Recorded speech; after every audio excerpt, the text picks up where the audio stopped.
उसकी आवाज के साथ एक बड़ी हथेली भी थी जो तुरंत उस स्थान पर थपथपाई गई। हालांकि यह पूरी तरह से खाली था। सर्वोच्च उत्कर्ष उन्होंने अपनी हथेली वापस खींच ली और दिव्य तावीज मास्टर को देखा, भाई शेनमो। अन्य लोगों ने भी शेनमो नामक व्यक्ति को देखा और उनकी आंखों में भी प्रश्नवाचक भाव थे।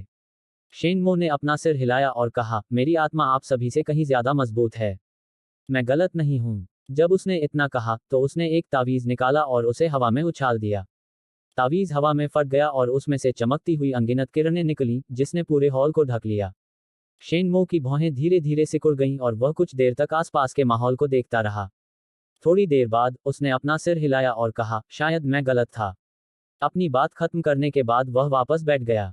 सर्वोच्च उत्कर्ष उन्होंने सिर हिलाया और कहा, मुझे यकीन है कि आप सभी समझते हैं कि अगर स्वर्ग का रास्ता नहीं खुला तो हम तब भी मौत का सामना करेंगे, भले ही हम विद्रोही प्रगाढ़ लोगों का सफाया कर दें।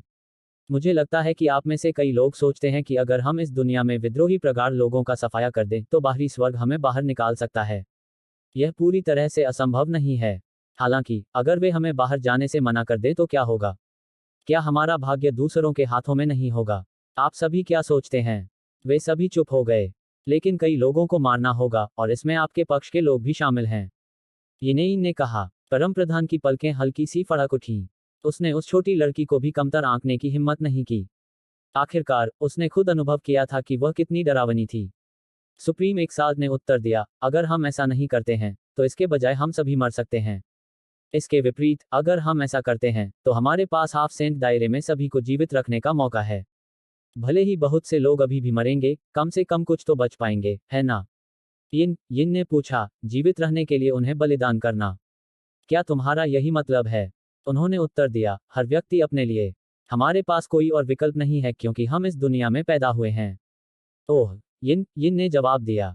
उसने एक और शब्द नहीं बोला और वह बस अपनी कुर्सी पर बैठ गई और अपने हाथ में दो स्थानिक छल्लों के साथ खेलने लगी। सर्वोच्च उत्कर्ष उन्होंने हॉल में मौजूद अन्य लोगों की ओर देखा और कहा, यदि हम पर्याप्त रूप से शक्तिशाली होते तो पवित्र भगवान ने यह रास्ता नहीं चुना होता। लेकिन आप सभी को यह देखना चाहिए था कि क्या हुआ। विद्रोही प्रोफोथा हमारी कल्पना से कहीं अधिक भयानक थे। भले ही प्राचीन शहर हेलोस के सभी विशेषज्ञ युद्ध में शामिल हो जाएं और विभिन्न जातियों और कुलों के सभी गुप्त ट्रम्प कार्ड का उपयोग किया जाए, सबसे अच्छा परिणाम यह होगा कि हम विद्रोही प्रोफोथा को अपने साथ नीचे ले जाएंगे। क्या आप सभी ऐसा होते देखना चाहते हैं? नामहीन शहर के सदस्यों ने एक शब्द भी नहीं बोला, क्योंकि वे इस दुनिया से संबंधित नहीं थे और यहाँ कोई भी ऐसा नहीं था जिसकी उन्हें परवाह हो। उन्हें यहाँ जिम्मेदारी या अपनेपन का कोई एहसास नहीं था, इसलिए वे चुप रहे और चुप्पी स्वीकृति का प्रतिनिधित्व करती थी। हॉल में काफी देर तक सन्नाटा रहा, फिर एक भूरे वस्त्र पहने बूढ़े व्यक्ति ने पूछा, क्या यह पवित्र प्रभु का निर्णय है? हाँ, परमपिता परमेश्वर ने उत्तर दिया। भूरे वस्त्र पहने बूढ़े व्यक्ति ने आगे कहा, मेरे पास एक प्रश्न है। यदि बाहरी स्वर्ग कार्य करता है तो क्या इसका अर्थ यह नहीं होगा कि सारगर्भित बैंगनी ऊर्जा इस दुनिया में उतरेगी और फिर विद्रोही प्रगाढ़ व्यक्ति संत बन जाएंगे? सर्वोच्च उत्कर्ष उन्होंने उत्तर दिया, हमने इस बारे में बहुत पहले ही सोच लिया था। उस समय विद्रोही प्रगाढ़ लोग संत क्षेत्र को प्राप्त करने में सक्षम होंगे और हम स्वाभाविक रूप से ऐसा करने में सक्षम होंगे। सभी अर्ध संतों को संत बनने का अवसर मिलेगा।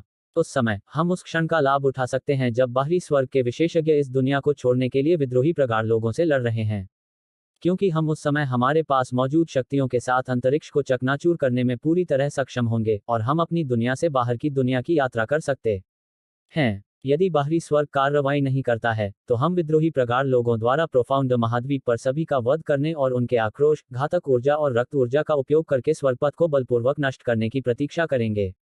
काफी देर तक खामोशी छाई रही, फिर भूरे वस्त्र पहने बूढ़े व्यक्ति ने सिर हिलाया और कहा, शैतान जाति इससे सहमत है। राक्षस जाति भी इससे सहमत है। एक और आवाज गूंजी, मनुष्य वंश सहमत है। सभी लोग एक समझौते पर पहुंचे। वह मुस्कुराने लगा, पवित्र भगवान ने पहले एक स्थानिक मार्ग बनाया था और मैं और भाई म्यू दोनों ने प्रोफाउंडर महाद्वीप की यात्रा की।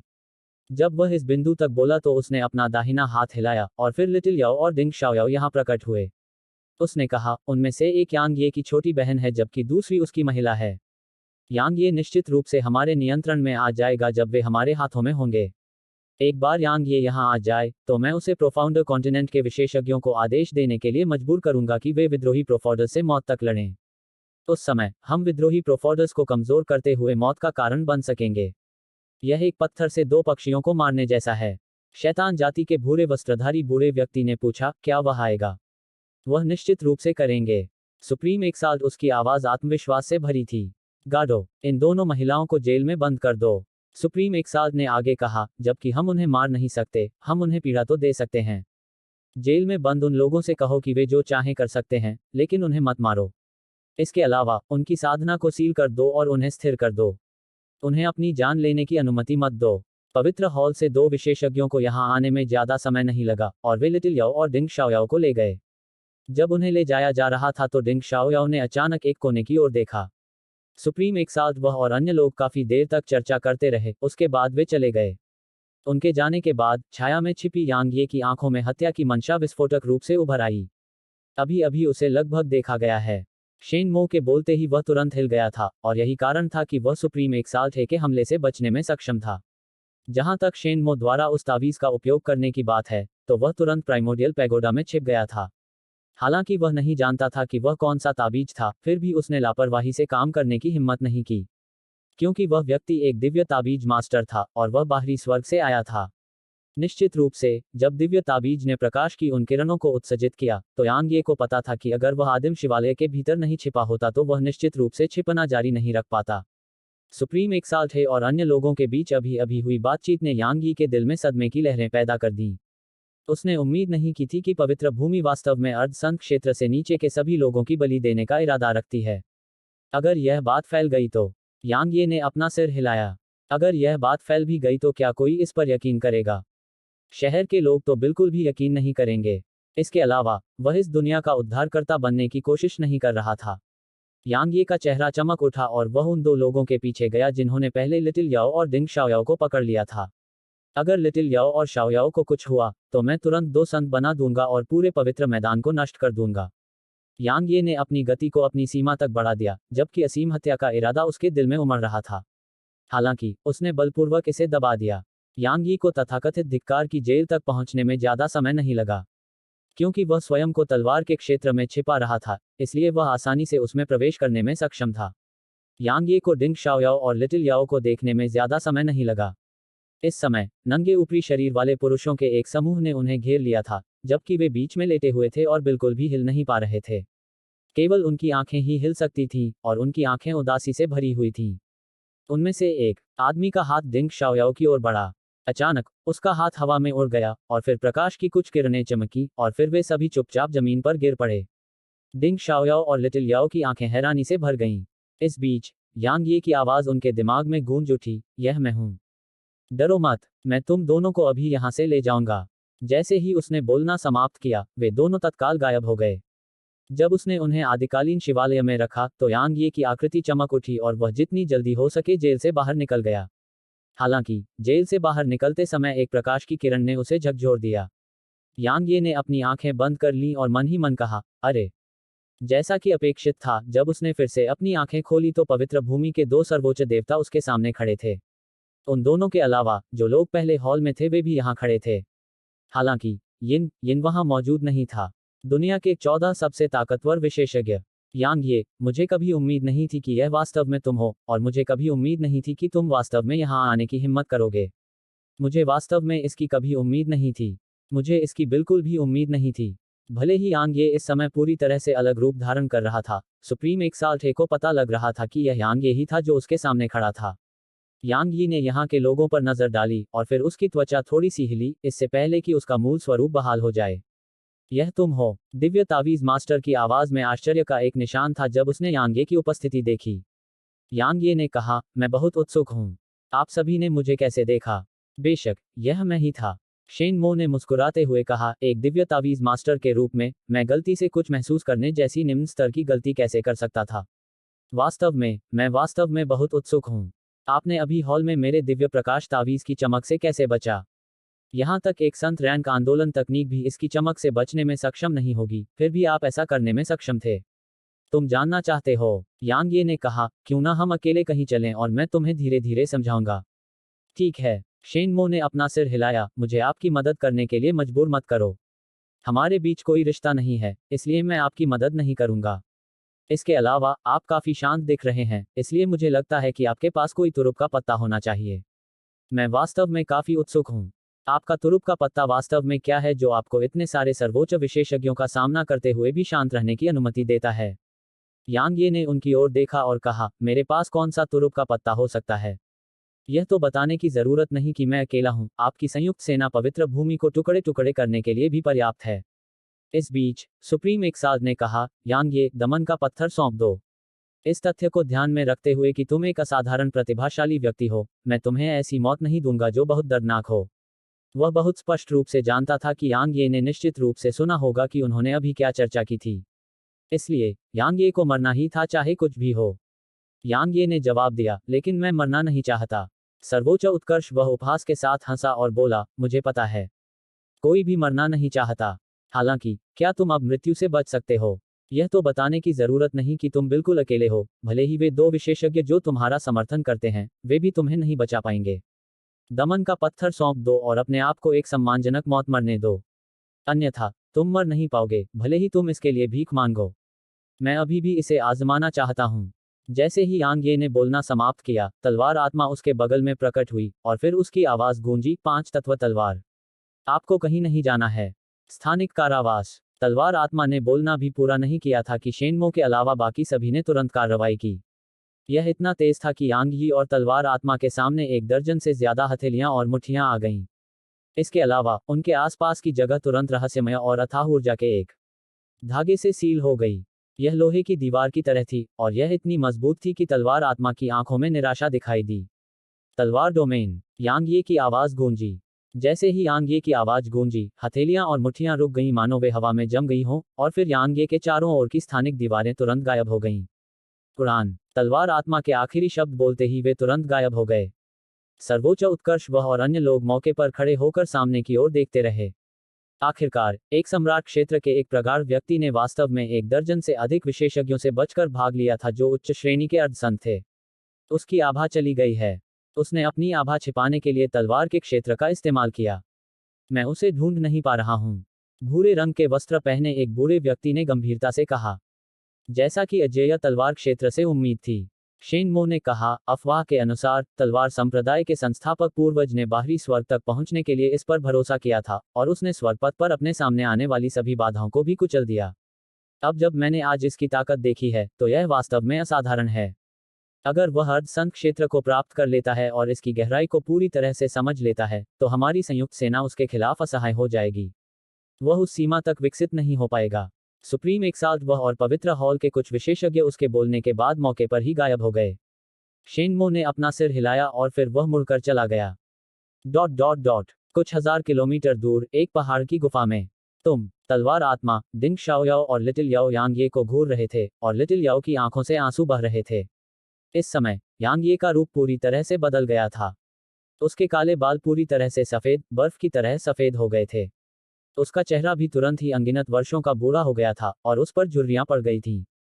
उसकी आंखों में अभी भी आत्मा भरी हुई थी। उनके सामने खड़ा यांग ये पूरी तरह से एक बूढ़े व्यक्ति में बदल गया था।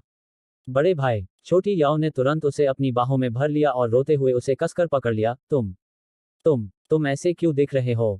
यांग ये ने अपने बालों की एक लट को पकड़ने के लिए अपना हाथ बढ़ाया और जब उसने अपने हाथ में बर्फ जैसे सफेद बालों को देखा तो उसकी आंखों में हैरानी की एक झलक दिखाई दी। उसने कहा, क्या तलवार के क्षेत्र के नियमों का बलपूर्वक उपयोग करने की यही कीमत है? क्या तुम्हें लगता है कि बस इतना ही है?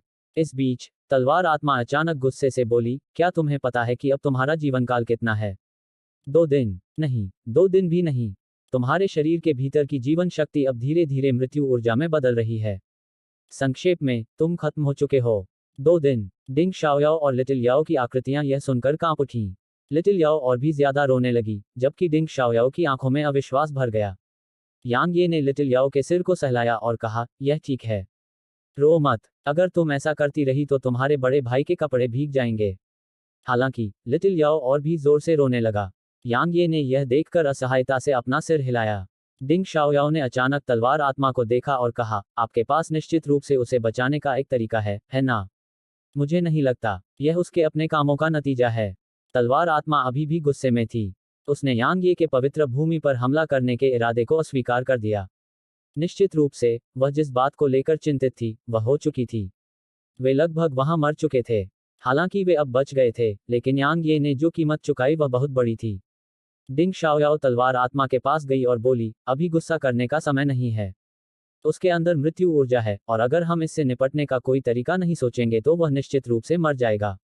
इसके अलावा आपको यह समझना होगा कि हमारे पास केवल एक दिन का समय बचा है। सिर्फ एक दिन। डिंग शाओयाओ की आवाज कांप रही थी जब उसने बोलना समाप्त किया। तलवार आत्मा ने गहरी सांस ली और कहा, वास्तव में उसका कोई जीवनकाल नहीं बचा है। वह अभी भी जीवित है, इसका कारण उसके भीतर की गहन ऊर्जा है। उसकी गहन ऊर्जा में मृत्यु ऊर्जा का प्रतिरोध करने की क्षमता है, और इसीलिए वह अब भी जीवित है, जबकि उसका जीवनकाल समाप्त हो चुका है। उसे बचाने का केवल एक ही तरीका है, और वह है उसका जीवनकाल बढ़ाना। किसी व्यक्ति का जीवनकाल बढ़ाने के कई तरीके हैं, जैसे किसी की साधना में आगे बढ़ना, या ऐसे खजाने जो किसी व्यक्ति का जीवनकाल बढ़ा सकते हैं। मुझे नहीं लगता कि वह एक ही दिन में सम्राट क्षेत्र के 7वें रैंक तक आगे बढ़ सकता है। जहां तक जीवनकाल बढ़ाने वाले खजानों की बात है, इस दुनिया में निश्चित रूप से कुछ हैं, लेकिन हमारे पास पर्याप्त समय नहीं है।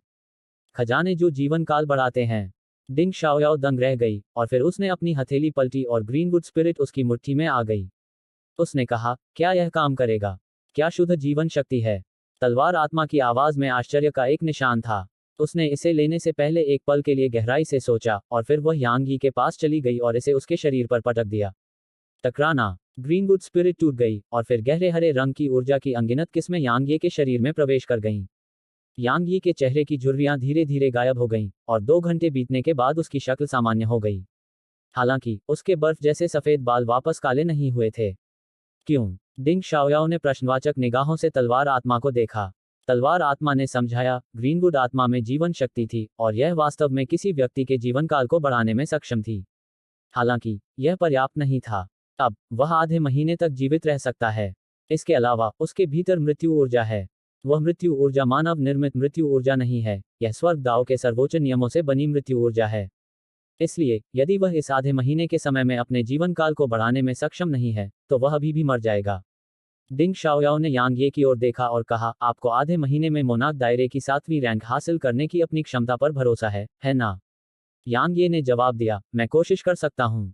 कोशिश करो। तलवार आत्मा ने ठंडे स्वर में कहा, तुम्हारे पास कुछ दर्जन 1000 साल पुराने फायर क्रिस्टल हैं, इसलिए तुम वाकई कोशिश कर सकते हो। लेकिन अगर तुम असफल हो गए, या कोई तुम्हें रोक दे, या शायद कोई और दुर्घटना हो जाए, उस समय कोई देवता भी तुम्हें नहीं बचा पाएगा। समझे? यांग ये ने जोर से हंसते हुए कहा, इतना परेशान मत हो। चलो एक दूसरे से अच्छे से बात करते हैं। उग्र। वह गुस्से से चिल्लाई, मैंने तुमसे कहा था कि जल्दबाजी मत करो और अपने काम से पहले योजना बनाओ। अगर तुम अपना स्वभाव नहीं बदलोगे, तो एक दिन तुम खुद ही मर जाओगे। यांग ये ने कहा, क्या आप जानते हैं कि अगर मैं एक कदम भी देर से पहुंचती तो शाओयाओ और लिटिल याओ का क्या होता? भले ही अब मेरे पास जीवन का केवल आधा महीना बचा है, लेकिन मेरे लिए यह सब सार्थक था, क्योंकि मैंने उन दोनों को बचा लिया है। बड़े भाई। छोटी याओ ने अपना सिर उसकी छाती में छिपा लिया और उसे कसकर गले लगा लिया। डिंग शाओयाओ ने यांग ये की ओर देखा और चुप रहा। तलवार आत्मा भी चुप हो गई। यांग ये ने आगे कहा, चाहे कुछ भी हो, नतीजा अच्छा ही होगा। क्योंकि मैं अभी भी जिंदा हूं, और लिटिल याओ और शाओयाओ दोनों भी अभी भी जिंदा हैं। मेरे लिए आधा महीना पूरी तरह से पर्याप्त है, क्योंकि मेरी नींव कमजोर नहीं है, और मेरे पास इतने सारे 1000 साल पुराने फायर क्रिस्टल हैं। अगर मुझे पर्याप्त ऊर्जा प्राप्त करने के लिए उन्हें अपने भीतर जमा करना पड़े, तो भी मैं ऐसा तब तक करूंगा जब तक मैं सम्राट क्षेत्र की 7वीं रैंक प्राप्त नहीं कर लेता। तलवार आत्मा ने उसे बहुत देर तक देखा, और फिर अचानक गुस्से से बोली, तुम अभी भी मुझे क्यों देख रहे हो? क्या मैं देखने में इतनी अच्छी हूँ? जल्दी से जाओ और खेती करो। यांग यी के पास कहने को शब्द नहीं थे। अपने अस्तित्व की खातिर यांग यी ने पहले से कहीं ज्यादा हताश होकर साधना की। उसने तुरंत अपने सामने 10,000 साल पुराने अग्नि क्रिस्टल रखे और 2 और 1000 साल पुराने अग्नि क्रिस्टल निगल लिए। जैसे ही उन्होंने उसके शरीर में प्रवेश किया, शुद्ध ऊर्जा की अनगिनत किस्में तुरंत उसके शरीर में बह गईं, और यांग ये ने जल्दी से अपने दिमाग को केंद्रित किया। थोड़ी देर के लिए मेरे साथ आओ। तलवार आत्मा ने अचानक डिंग शाओयाओ से कहा। डिंग शाओयाओ थोड़ा स्तब्ध रह गई, और फिर वह तलवार आत्मा के साथ गुफा से बाहर चली गई। गुफा से थोड़ा दूर जाने के बाद तलवार आत्मा ने अचानक हमला किया, और तलवार ऊर्जा की कुछ दर्जन किरणों ने डिंग शाओयाओ को घेर लिया। डिंग शाओयाओ फिर से स्तब्ध रह गई, और उसकी आंखें घबराहट से भर गईं। वास्तव में आप कौन हैं? तलवार आत्मा ने धीमी आवाज में पूछा। क्या मतलब है तुम्हारा? डिंग शाओयाओ की आंखों में अभी भी एक उलझन भरी अभिव्यक्ति थी। तलवार आत्मा ने उत्तर दिया, तुम यांग ये और यहां तक बाकी सभी को धोखा दे सकते हो, लेकिन तुम मुझे धोखा नहीं दे सकते। तुम्हारे भीतर एक बहुत ही भयानक शक्ति है, और यह इस दुनिया से संबंधित नहीं है। इसके अलावा तुम्हें पहले हॉल में यांग ये पर ध्यान देना चाहिए था, है न? तो तुम वास्तव में कौन हो? तुम यांग ये के साथ क्यों रह रहे हो? डिंग शाओयाओ की आंखों में घबराहट गायब हो गई। उसने तलवार आत्मा को बहुत देर तक देखा और फिर कहा, क्या यह महत्वपूर्ण है? तलवार आत्मा ने ठंडी हंसी हंसते हुए कहा, बेशक ऐसा ही है। यांग ये एक मूर्ख और विकृत व्यक्ति है। वह महिलाओं के प्रति आसानी से आकर्षित हो जाता है। तुम्हारे पास स्पष्ट रूप से जबरदस्त ताकत है, फिर भी तुम एक कमजोर व्यक्ति की तरह व्यवहार कर रही हो और उसके साथ खड़ी हो। यह मेरे लिए वाकई अविश्वसनीय है। मुझे मत बताओ कि ऐसा इसलिए है क्योंकि तुम उससे प्यार करती हो। कोई भी इस पर विश्वास नहीं करेगा।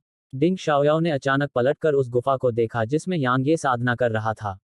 कुछ देर बाद उसने कहा, मैंने उसे कभी नुकसान नहीं पहुंचाया।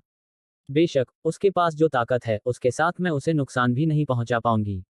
तो फिर तुम अपनी ताकत क्यों छुपा रहे हो? तुम उसके साथ क्यों खड़े हो?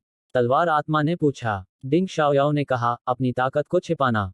मैंने ऐसा नहीं किया। मैं उस ताकत का इस्तेमाल कर सकता हूं, लेकिन अगर मैं ऐसा करता हूं, तो शायद मैं भविष्य में खुद नहीं रह पाऊंगा। वाकई, मैं बहुत मजबूत हो जाऊंगा, लेकिन तो क्या? मैं अब खुद नहीं रहूंगा। तो, मजबूत बनने का क्या मतलब है? जब वह इस बिंदु तक बोली, तो उसने तलवार आत्मा को देखा और जारी रखा, आपको इस तरह की भावना का अनुभव होना चाहिए था। अतीत की तलवार आत्मा यांग ये के करीब थी, लेकिन असली तुम नहीं हो। हालांकि, अगर मैं गलत नहीं हूं, क्योंकि तुम अतीत की तलवार आत्मा के साथ एक हो गई हो, तो तुम्हें उसकी कुछ भावनाएं और अनुभूतियां होनी चाहिए, है ना? तलवार आत्मा ने उत्तर दिया, तुम सही हो। मैं उसके साथ इसलिए रह रही हूं क्योंकि मैं पहले से ही, मैं हूं। लेकिन तो क्या? डिंग शाओयाओ ने कहा, तुम्हें शुरू में यांग ये से सचमुच नफरत करनी चाहिए थी, है ना?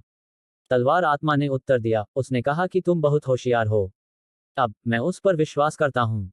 डिंग शाओयाओ ने हंसते हुए कहा, कोई बात नहीं, मुझे पता है कि यांग ये के प्रति आपकी कोई बुरी मंशा नहीं है, और इससे कोई फर्क नहीं पड़ता कि यह पुरानी तलवार आत्मा की वजह से है या किसी और वजह से। जहां तक मेरा सवाल है, मैं बस इतना कह सकता हूं कि हम संयोग से मिले थे। भविष्य में चाहे जो भी हो, मैं उसे कोई नुकसान नहीं पहुंचाऊंगा, ठीक वैसे ही जैसे तुम भी नहीं पहुंचाओगी। तलवार आत्मा ने डिंग शाओयाओ को लंबे समय तक देखा, और वह बोलने ही वाली थी कि उसने अचानक आसमान की ओर देखा और कहा, अरे! पवित्र हॉल के विशेषज्ञ आ रहे हैं। सुप्रीम एक साथ वह और एक गहरे सुनहरे वस्त्र में एक बूढ़ा आदमी वहां दिखाई दिया जहां तलवार आत्मा और डिंग शाओयाओ कुछ ही क्षण पहले खड़े थे। उन्होंने आसपास के वातावरण पर नजर डाली और कहा, भाई म्यू, आपने भी इसे महसूस किया, है ना? बूढ़े आदमी ने सिर हिलाया और कहा, हम दोनों ने ही किया। इसलिए यह सही होना चाहिए। सर्वोच्च उत्कर्ष, उन्होंने गंभीरता से कहा, उस बच्चे का तलवार क्षेत्र वास्तव में भयानक है। यदि वह अर्धसंत क्षेत्र प्राप्त कर लेता है और कानूनों की ऊर्जा को समझ लेता है, तो हम दोनों उसे नुकसान नहीं पहुंचा पाएंगे। इसके अलावा, यदि वह जीवित रहता है, तो संभवतः विद्रोही प्रगाढ़वादियों के लिए प्रगाढ़ महाद्वीप के निवासियों का विनाश करना काफी कठिन होगा। सबसे महत्वपूर्ण बात यह है कि दमन का पत्थर उसके कब्जे में है। यदि यह विद्रोही प्रगाढ़वादियों के हाथों में पड़ जाता है, तो यह निस्संदेह हमारे लिए एक बड़ी समस्या होगी। इसलिए, उसे मरना ही होगा चाहे कुछ भी हो। बूढ़े आदमी ने सिर हिलाया और कहा, मैंने डेविल एक्साल्ट और डेमन मोनार्क को टेलीपोर्टेशन फॉर्मेशन की रक्षा करने के लिए कहा है जो प्रोफाउंडर कॉन्टिनेंट की ओर जाता है। जब तक वे वहां हैं, यांग ये बिल्कुल भी वापस नहीं आ पाएगी। यांग ये की अपनी आभा को छिपाने की क्षमता। सुप्रीम एक्साल्ट है की आंखों में चिंता की एक झलक दिखाई दी। बूढ़े आदमी ने कहा, यह ठीक है। ग्रैंडमास्टर शेन मो ने वहां एक गठन स्थापित किया है। यांग ये निश्चित रूप से खुद को छिपाने में असमर्थ होगा यदि वह वहां जाता है। अच्छा, सर्वोच्च उत्कर्ष, उसने फिर से आसपास की ओर देखा, और फिर उसकी नजर दूर एक पहाड़ पर पड़ी। उसने एक पल के लिए गहराई से सोचा, और फिर उसने अचानक अपना दाहिना हाथ उठाया और पहाड़ की ओर पटक दिया। एक विशाल हथेली जो पहाड़ से भी बड़ी थी, तुरंत उससे टकरा गई। टकराना, पहाड़ ढह गया और हवा में धूल और गंदगी का अंबार लग गया। इसके अलावा, अनगिनत बड़ी चट्टानें आसपास की ओर उछलीं। काफी समय बीतने के बाद बूढ़े व्यक्ति ने कहा, लगता है वे चले गए हैं।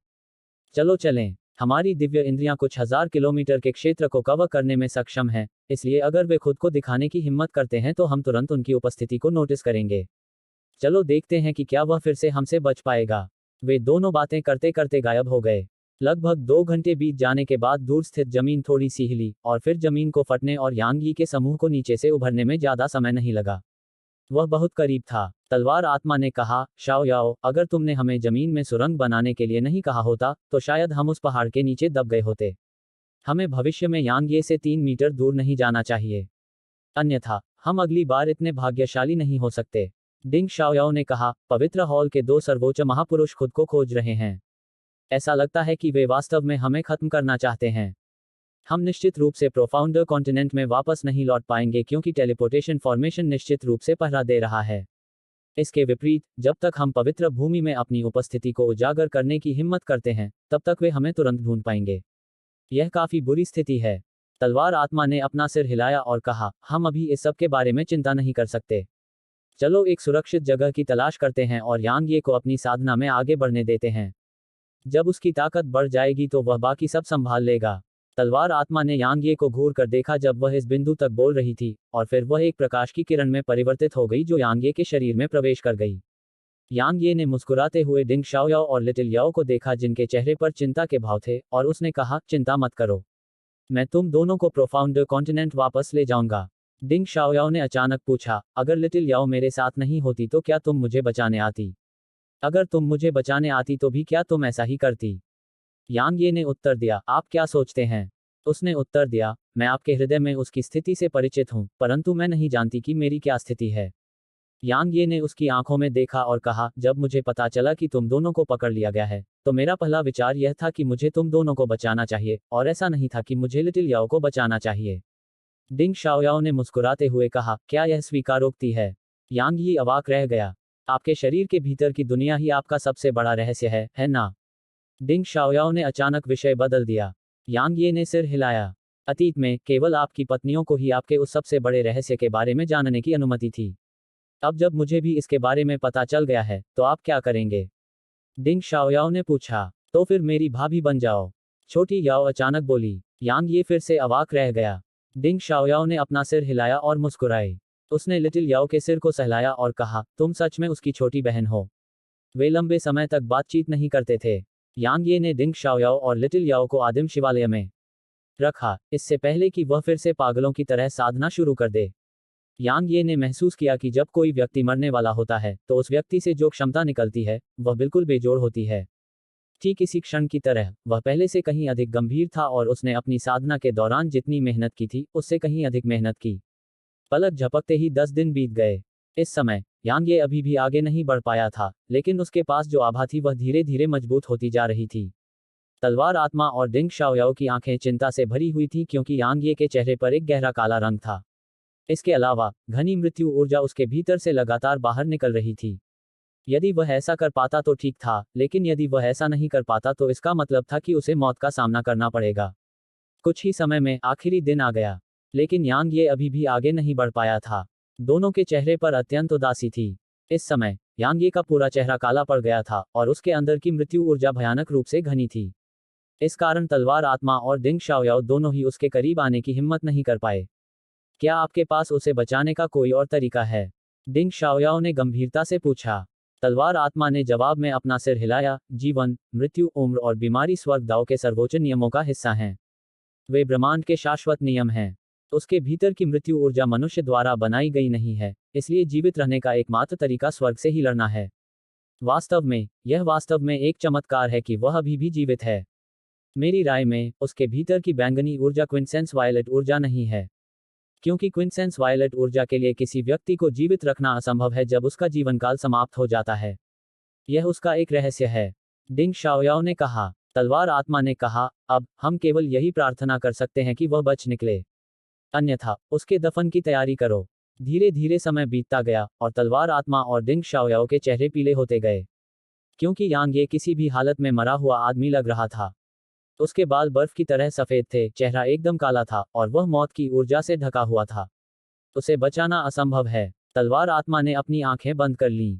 टकराना। अचानक यांग ये के भीतर से आभा की एक किरण अचानक बाहर निकली। तलवार आत्मा ने अपनी आंखें खोलीं और उसके चेहरे पर अपार खुशी थी। मुझे पता था कि वह मूर्ख इतनी आसानी से नहीं मरेगा। डिंग शाओयाओ ने भी राहत की सांस ली, क्योंकि यांग ये अब सम्राट क्षेत्र के 7वें स्थान पर था। इसके अलावा यांग ये के आसपास की मृत्यु ऊर्जा गायब हो गई थी, जबकि यांग ये का चेहरा धीरे धीरे एक बार फिर गुलाबी हो रहा था। अब वह कितने दिन तक जीवित रह सकेगा? डिंग शाओयाओ ने पूछा। तलवार आत्मा ने यांग ये को ध्यान से देखा और जवाब दिया, लगभग 2 महीने का समय। इतना कम? यह कैसे संभव हो सकता है? डिंग शाओयाओ को अविश्वास महसूस हुआ। एक ही सफलता उसे कम से कम 10 साल का जीवन दे सकती है। यह केवल 2 महीने कैसे हो सकता है? तलवार आत्मा ने समझाया, उसकी स्थिति अलग है। उसने बलपूर्वक तलवार डोमेन को सक्रिय किया और इसने उसे तुरंत एक मृत व्यक्ति में बदल दिया। दूसरे शब्दों में, इससे पहले उसका जीवनकाल नकारात्मक था। 2 महीने। डिंग शाओयाओ की भौहें कसकर एक साथ सिकुड़ गईं जब उसने कहा, उसे या तो फिर से आगे बढ़ना होगा या 2 महीने के भीतर अपने जीवनकाल को बढ़ाने के लिए खजाने खोजने होंगे। अन्यथा, वह वैसे भी मर जाएगा, है न? हाँ, तलवार आत्मा ने कहा, वह इतना प्रतिभाशाली नहीं है कि 2 महीने के समय में फिर से आगे बढ़ सके। भले ही वह ऐसा कर सके, मैं इसका सुझाव नहीं देता। क्योंकि उसकी साधना को बलपूर्वक बढ़ाने से उसकी नींव को नुकसान पहुंचेगा। इसलिए, हमें इस अवधि के दौरान उसके जीवन काल को बढ़ाने के लिए कुछ खजाने खोजने होंगे। अफसोस, कितना परेशानी भरा है। हमें पहले से ही विद्रोही डीपरोफर्स और हॉलो ग्लैंड से बचना है, अब हमें उसके जीवनकाल को बढ़ाने के लिए खजाने की तलाश भी करनी है। वास्तव में कितना परेशानी भरा है। डिंग शाओयाओ ने कहा, जब तक मौका है, तब तक सब ठीक है। तलवार आत्मा ने अपना सिर हिलाया और कहा, प्रोफाउंडर महाद्वीप अभी बहुत बुरी स्थिति में है। क्योंकि पवित्र भूमि और विद्रोही प्रोफाउंडर दोनों इसे नष्ट करना चाहते हैं। इसके अलावा, प्रोफाउंडर महाद्वीप की वर्तमान ताकत उनमें से किसी का भी विरोध करने में सक्षम नहीं है। इसलिए, मुझे लगता है कि उसे प्रोफाउंडर महाद्वीप को छोड़ देना चाहिए, अन्यथा वह इसके बोझ से मर जाएगा। वह ऐसा नहीं करेगा। डिंग शाओयाओ ने कहा, जब तक वे उसे धोखा नहीं देते, तब तक वह उन्हें धोखा नहीं देगा। मुझे नहीं पता कि वह महाद्वीप की रक्षा कर पाएगा या नहीं, लेकिन वह निश्चित रूप से अपना सर्वश्रेष्ठ प्रयास करेगा। वह उस तरह का व्यक्ति है। अगर आप उसके पक्ष में खड़े हैं तो वह कभी भी आपका साथ नहीं छोड़ेगा। इसीलिए मैंने उसे नश्वर सम्राट लुओ जून के बजाय चुना। तुम सब उसकी मौत का कारण बनोगे।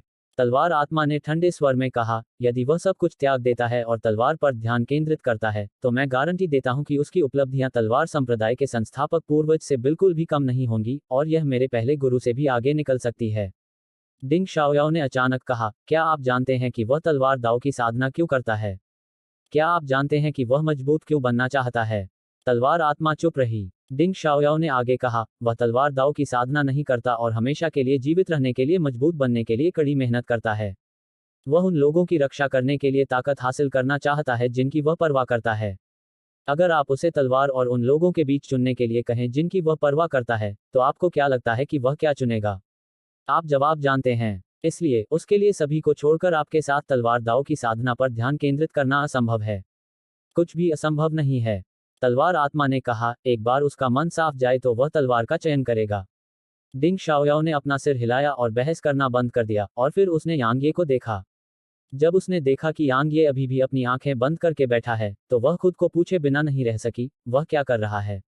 तलवार आत्मा की नजर यांग ये पर पड़ी। वह थोड़ी देर तक उसे देखती रही, फिर अचानक उसकी आंखों में खुशी दिखाई दी, वह वास्तव में समझ रहा है। क्या आश्चर्य है! डिंग शाओयाओ थोड़ा स्तब्ध रह गई, और फिर उसने सिर हिलाया और उसकी आंखों में भी खुशी दिखाई दी। जिस समझ के बारे में उन्होंने बात की वह वास्तव में काफी अस्पष्ट थी और उसे स्पष्ट रूप से समझना असंभव था। क्योंकि यह किसी खास बात की ओर इशारा नहीं करता था।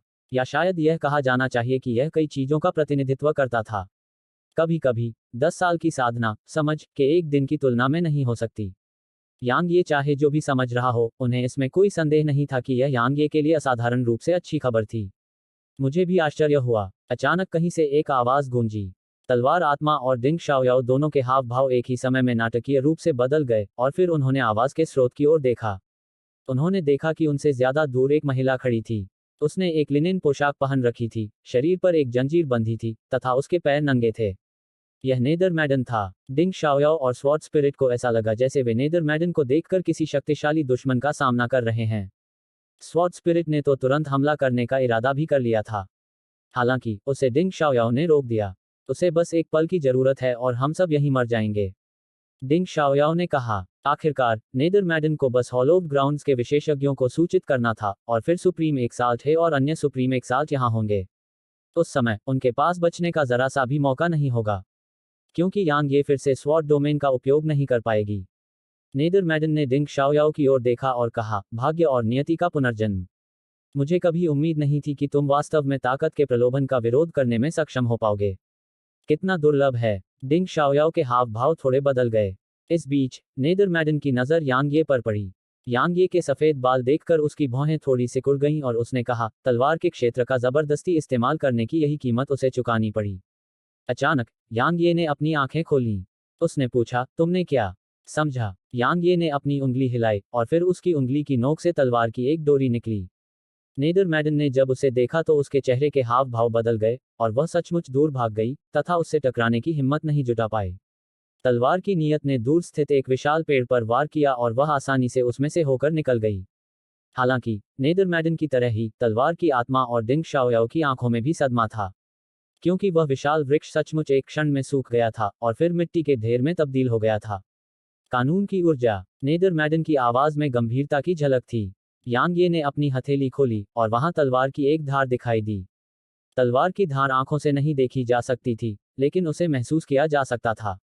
यांग ये ने अपनी हथेली में तलवार की धार महसूस करते हुए कहा, इससे पहले जिस क्षण मेरा शरीर मृत्यु ऊर्जा से भर गया था, मैंने वास्तव में महसूस किया कि मृत्यु कैसी होती है। यह एक बहुत ही अजीब एहसास था। वास्तव में एक विचित्र एहसास। यह कुछ ऐसा था जिसे केवल महसूस किया जा सकता था, लेकिन इसका वर्णन करना असंभव है। जब वह इस बिंदु तक बोला तो यांग ये ने फिर से अपनी उंगली से झटका मारा और उसकी हथेली में तलवार की धार 300 मीटर दूर एक और विशाल पेड़ में घुस गई। पिछले पेड़ की तरह यह भी मिट्टी के ढेर में तब्दील होने से पहले तुरंत सूख गया। यांग ये ने कहा, इस दुनिया में हर चीज का एक क्षण क्षय होता है। यह स्वर्गदाव का सर्वोच्च नियम है और यह एक ऐसा नियम है जो अनंत काल तक बना रहेगा। अब से मेरी इस तलवार की मंशा को क्षय तलवार की मंशा कहा जाएगा। क्षय तलवार इरादा। तलवार आत्मा बहुत खुश थी, दुनिया में लाखों कानून और दांव हैं।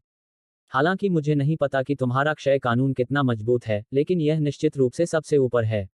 नेदरमैडन ने कहा, तुम्हारी तलवार की मंशा में क्षय की ऊर्जा है और इसमें ग्रैंड दाव की ताकत है। उन कुछ सर्वोच्च विशेषज्ञों के अलावा इस दुनिया में कोई भी इसके संपर्क में आने पर मर जाएगा। आपका क्या हाल है? यांग ये ने पूछा। उसने जवाब दिया, तुम क्या सोचते हो? यांग ये ने जवाब दिया, यह तुम्हें मार नहीं सकता। हालांकि तुमने अभी इसके साथ सीधे टकराने की हिम्मत नहीं की। दूसरे शब्दों में, यह तुम्हारे लिए खतरा बन सकता है न? हाँ, नेदरमैडन ने कहा, यदि आप तलवार डोमेन को सक्रिय करते हैं और इसे क्षय की ऊर्जा से भर देते हैं, तो मैं आपसे जितना दूर हो सकता हूं भाग जाऊंगा। हालांकि अब आप तलवार डोमेन को सक्रिय करने में सक्षम नहीं दिखते हैं। यांग ये ने पूछा, क्या तुम मुझे मारने आए हो? उसने जवाब दिया, अगर मैं तुम्हें मारने आती तो तुम यहाँ सुरक्षित खड़े नहीं होते, है ना? यांग ये ने कुछ देर तक उसे देखा और फिर उसने कहा, मैं वास्तव में तुम्हारे साथ दुश्मनी नहीं करना चाहता। तुम बाहरी स्वर्ग के लिए निकलना चाहती हो और मैं तुम्हें वहां पहुंचने में मदद कर सकता हूं। लेकिन शर्त यह है कि तुम पवित्र भूमि के साथ नहीं हो। अगर तुम उनके साथ रहती हो तो मुझे सच में डर है कि मैं एक दिन तुम्हें अपना दुश्मन मान लूंगा। नेदरमैडन कुछ देर तक चुप रही और फिर उसने कहा, हम विद्रोही डिपॉफ्टर्स को मारे बिना इस दुनिया को छोड़ने में सक्षम नहीं होंगे। आप गलत हैं। यांग ये ने समझाया, सबसे पहले आप सभी विद्रोही प्रोफॉफर्स को मारने में बिल्कुल असमर्थ हैं। भले ही आप कर सकें। बस अपने आप से यह पूछें, आप में से कितने लोग अभी भी जीवित होंगे? भले ही प्रोफाउंडर कॉन्टिनेंट हॉलो ग्राउंड्स के साथ सेना में शामिल हो जाए, फिर भी विद्रोही प्रोफॉफर्स का सफाया करना असंभव होगा। कम से कम दोनों पक्षों को भारी नुकसान उठाना पड़ेगा। उस समय हम बाहरी स्वर्ग का विरोध करने में बिल्कुल भी सक्षम नहीं होंगे। नेदरमैडन चुप रही। यांग ये ने आगे कहा, क्या आप जानते हैं कि पवित्र भूमि और विद्रोही प्रोफाउंडर्स क्या योजना बना रहे हैं? वे खून का एक स्तंभ बनाना चाहते हैं। आप निश्चित रूप से नहीं जानते कि वह क्या है, इसलिए मुझे समझाएं। वे प्रोफाउंडर महाद्वीपों के सभी निवासियों और पवित्र भूमि में अर्धसंत क्षेत्र के नीचे सभी बेकार लोगों की मृत्यु चाहते हैं। अंत में वे स्वर्ग के मार्ग को तोड़ने के लिए अरबों लोगों की मृत्यु से रक्त, आक्रोश और हानिकारक ऊर्जा का उपयोग करने का इरादा रखते हैं। दूसरे शब्दों में, अर्धसंत क्षेत्र के नीचे सभी को मरना होगा। समझे? नेदरमैडन की पुतलियां सिकुड़ गईं, क्या यह सच है? यांग ये ने उत्तर दिया, क्या आपको लगता है कि मैं आपसे झूठ बोलूंगी? उसकी आंखों में अविश्वास झलक उठा। यांग ये ने आगे कहा, जरा इसके बारे में सोचो। क्या प्राचीन शहर हॉलोज के विशेषज्ञ शहर के बाहर के अन्य लोगों को बचाने के लिए शहर छोड़कर चले गए थे जब विद्रोही डिपॉफ्टर्स ने उनका वध करना शुरू कर दिया था? नहीं, एक भी विशेषज्ञ शहर छोड़कर नहीं गया। बेशक आप कह सकते हैं कि विद्रोही डिपॉफ्टर्स बहुत शक्तिशाली हैं और वे विशेषज्ञ अनावश्यक बलिदान नहीं देना चाहते थे। लेकिन क्या आप इस तरह के कारण पर विश्वास करते हैं? अगर वे दो सर्वोच्च महानुभाव और हॉलोज ग्राउंड्स के अन्य सर्वोच्च विशेषज्ञ शहर छोड़कर चले गए, तो क्या साधारण विद्रोही डिपॉफ्टर्स उन्हें रोकने में सक्षम भी होंगे? तलवार आत्मा ने भी कहा, पवित्र भूमि केवल अर्धसंतों और अर्धसंतों बनने वाले लोगों को जीवित रखेगी। बाकी लोगों के लिए केवल मृत्यु ही उनका इंतजार कर रही है। बेशक जब तक आप केवल एक साथ दायरे में हैं, मुझे विश्वास है कि पवित्र भूमि आपको बिल्कुल भी मरने नहीं देगी। इसलिए आप उनके साथ जुड़ सकते हैं और अपने खुद के जीवित रहने के अवसर के बदले में अनगिनत लोगों के जीवन का उपयोग कर सकते हैं। नेदरमैडन बहुत देर तक चुपचाप वहीं खड़ी रही और फिर वह पलटकर चली गई। हालांकि कुछ दूर चलने के बाद वह अचानक रुक गई और उसने कहा, मेरे लिए इससे कोई फर्क नहीं पड़ता कि कितने लोग मरते हैं। हालांकि मैं बचने के मौके के बदले दूसरों की बलि देने से इनकार करती हूँ और मैं अपनी उम्मीदों को दूसरों पर नहीं छोड़ती। मैं प्राचीन शहर हेलोज में वापस लौटने के बाद बंद दरवाजे की साधना में प्रवेश करूंगी और जितनी जल्दी हो सके अर्धसंत क्षेत्र को प्राप्त करूंगी। उस समय अगर मैं बाहरी स्वर्ग में जाने में सक्षम होती तो मेरा जीवन समाप्त नहीं होता। अगर मैं असफल होती तो यह भी मेरा भाग्य था। आपको भी शुभकामनाएं। उसकी आकृति प्रकाश की किरण में परिवर्तित हो गई जो क्षितिज में लुप्त हो गई। अचानक दिंग शाओयाओ ने कहा, वह केवल एक साथ दायरे में है। यांग यी और तलवार आत्मा की आंखें यह सुनकर आश्चर्य से भर गईं। वे लगातार एक तथ्य को अनदेखा कर रहे थे और वह था उसकी साधना का क्षेत्र। शुरू से ही नेदरमैडन हमेशा एक साथ दायरे में ही रही थी, लेकिन वह हाफ सेंस को मारने में सक्षम थी। इसके अलावा वह यांग यी के साथ भी बराबरी से लड़ सकती थी जब उसने मोनाक दायरे में प्रवेश कर लिया था। तलवार आत्मा ने पूछा, वह कितनी शक्तिशाली है? यांग ये ने जवाब दिया, मैं शायद उसे मारने में असमर्थ हूं, भले ही मैं तलवार डोमेन और मेरी क्षय तलवार इरादे का उपयोग करूं। एन नानजिंग की तरह नेदरमैडन भी युवा पीढ़ी में एक ऐसा अस्तित्व था जिसे हराने की अपनी क्षमता पर उसे भरोसा नहीं था। अब तुम क्या करने की योजना बना रहे हो? तलवार आत्मा ने पूछा। यांग ये बोलने ही वाला था कि दिंग शाओयाओ ने अचानक कहा, हम अभी प्रोफाउंडर कॉन्टिनेंट में वापस नहीं जा सकते। एल्डर म्यू और सीनियर लू की निगरानी में यह सुरक्षित होना चाहिए। हालांकि एक बार जब विद्रोही प्रोफाउंडर हॉलो ऑफ ग्राउंड्स में लोगों को मारना समाप्त कर देंगे तो शायद उनके लिए प्रोफाउंडर कॉन्टिनेंट पर हमला करने का समय आ जाएगा। एक बार ऐसा होने पर एल्डर म्यू और सीनियर लू निश्चित रूप से उन्हें रोकने में असमर्थ होंगे। जब वह इस बिंदु पर बोली तो दिंग शाओयाओ ने एक पल के लिए विराम लिया और फिर आगे कहा, बेशक इससे भी ज्यादा जरूरी मुद्दा आपकी जीवन अवधि है। आपके पास जीने के लिए ज्यादा समय नहीं है।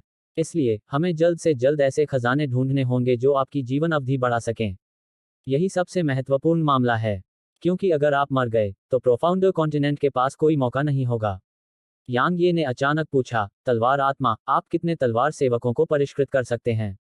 उसने जवाब दिया, अनंत राशि। यांग ये ने कहा, इस दुनिया की 3 ताकतों में से हमारा पक्ष सबसे कमजोर है क्योंकि हमारे अर्धसंत संख्या और गुणवत्ता दोनों में हीन हैं। इसलिए भले ही मैं अपना जीवनकाल बढ़ाने और महाद्वीप पर वापस लौटने में सक्षम हूं, फिर भी यह उस स्थिति में मदद नहीं करेगा जिसका सामना प्रोफाउंडर महाद्वीप कर रहा है। दिंग शाओयाओ की आंखें चमक उठी, तुम यहाँ अर्धसंतों की लाशें इकट्ठा करने का इरादा रखते हो? यह बहुत अच्छा विचार है। हालांकि पवित्र भूमि के विशेषज्ञ शहर के भीतर छिपे हुए हैं और शहर के बाहर पवित्र भूमि के विशेषज्ञ विद्रोही गूढ़ लोगों के लिए एक मुकाबला नहीं है। इसलिए आपके लिए बड़ी संख्या में लाशें इकट्ठा करने में सक्षम होना बहुत संभव नहीं है। अगर लाशें नहीं होंगी तो मैं लाशें बनाऊंगा। यांग ये की आवाज में खौफनाक हत्या की मंशा झलक रही थी। यह एक बढ़िया विचार है। तलवार आत्मा ने कहा, जब तक हम अर्धसंतों से बड़ी संख्या में लाशें इकट्ठा करने में सक्षम हैं, और खासकर अगर वे लाशें विद्रोही प्रगाढ़ लोगों की हैं, तो इससे हमारी ताकत में बहुत वृद्धि होगी। हालांकि आपको सावधान रहना चाहिए और आप विद्रोही प्रगाढ़ लोगों के बीच उच्च श्रेणी के अर्धसंतों द्वारा पकड़े नहीं जा सकते। हालांकि आपकी वर्तमान ताकत उच्च श्रेणी के अर्धसंतों के लिए खतरा पैदा कर सकती है, लेकिन उन्हें मारने के लिए यह पर्याप्त है। यांग ये ने सिर हिलाया और कहा, मुझे पता है। आपका मुख्य उद्देश्य अभी भी ऐसे खजानों का पता लगाना है जो आपके जीवनकाल को बढ़ाते हैं। दिंग शाओयाओ ने याद दिलाया, महासागरीय कुलों, शैतान जाति और दानव जाति के अर्धसंतों ने एक बार हमारे दक्षिणी क्षेत्र से लड़ने के लिए पवित्र भूमि की मदद की थी। उस समय ऐसा इसलिए लग रहा था क्योंकि पवित्र भूमि ने उन्हें दिव्य आत्मा फल दिए थे जो उनके जीवनकाल को बढ़ा सकते थे। इसलिए हम प्राचीन शहर हेलोज की ओर जा सकते हैं। प्राचीन पवित्र नगर। तलवार आत्मा ने भौहें सिकोड़ते हुए कहा, क्या आप उसे अपनी जान देने के लिए कह रहे हैं? दिंग शाओयाओ ने समझाया, सबसे खतरनाक जगह सबसे सुरक्षित जगह होती है। मुझे लगता है कि हॉलो ऑफ ग्राउंड्स कभी भी हमसे वहां वापस आने की उम्मीद नहीं करेगा। बेशक आपको अभी भी सावधान रहना होगा। यांग ये ने सिर हिलाया और कहा, अब समय बर्बाद नहीं होगा। चलो अभी चलते हैं। रुको, तलवार आत्मा ने अचानक कहा, उस बैंगनी रंग के छोटे साथी को क्या हुआ है? वह छोटा सा साथी। यांग ये दंग रह गया और फिर उसने प्राइमोडियल पैगोडा में देखा। इस समय वह छोटा सा साथी अपने कमरे में चुपचाप लेटा हुआ था। इसके अलावा बैंगनी ऊर्जा की अनगिनत किस्में सभी दिशाओं से उसकी ओर आ रही थीं। इसके अलावा वह एक भ्रामक बैंगनी चमक भी उत्सर्जित कर रही थी। उसने कब आगे बढ़ना शुरू किया? यांग ये आश्चर्यचकित था। तलवार आत्मा ने अपना सिर हिलाया और कहा, शायद यह बहुत पहले शुरू हुआ था। लेकिन उसके भीतर की ऊर्जा बहुत अस्थिर है और यह अक्सर बैंगनी प्रकाश की किरणें उत्सर्जित करती है जो आसपास के वातावरण में विस्फोट करती हैं।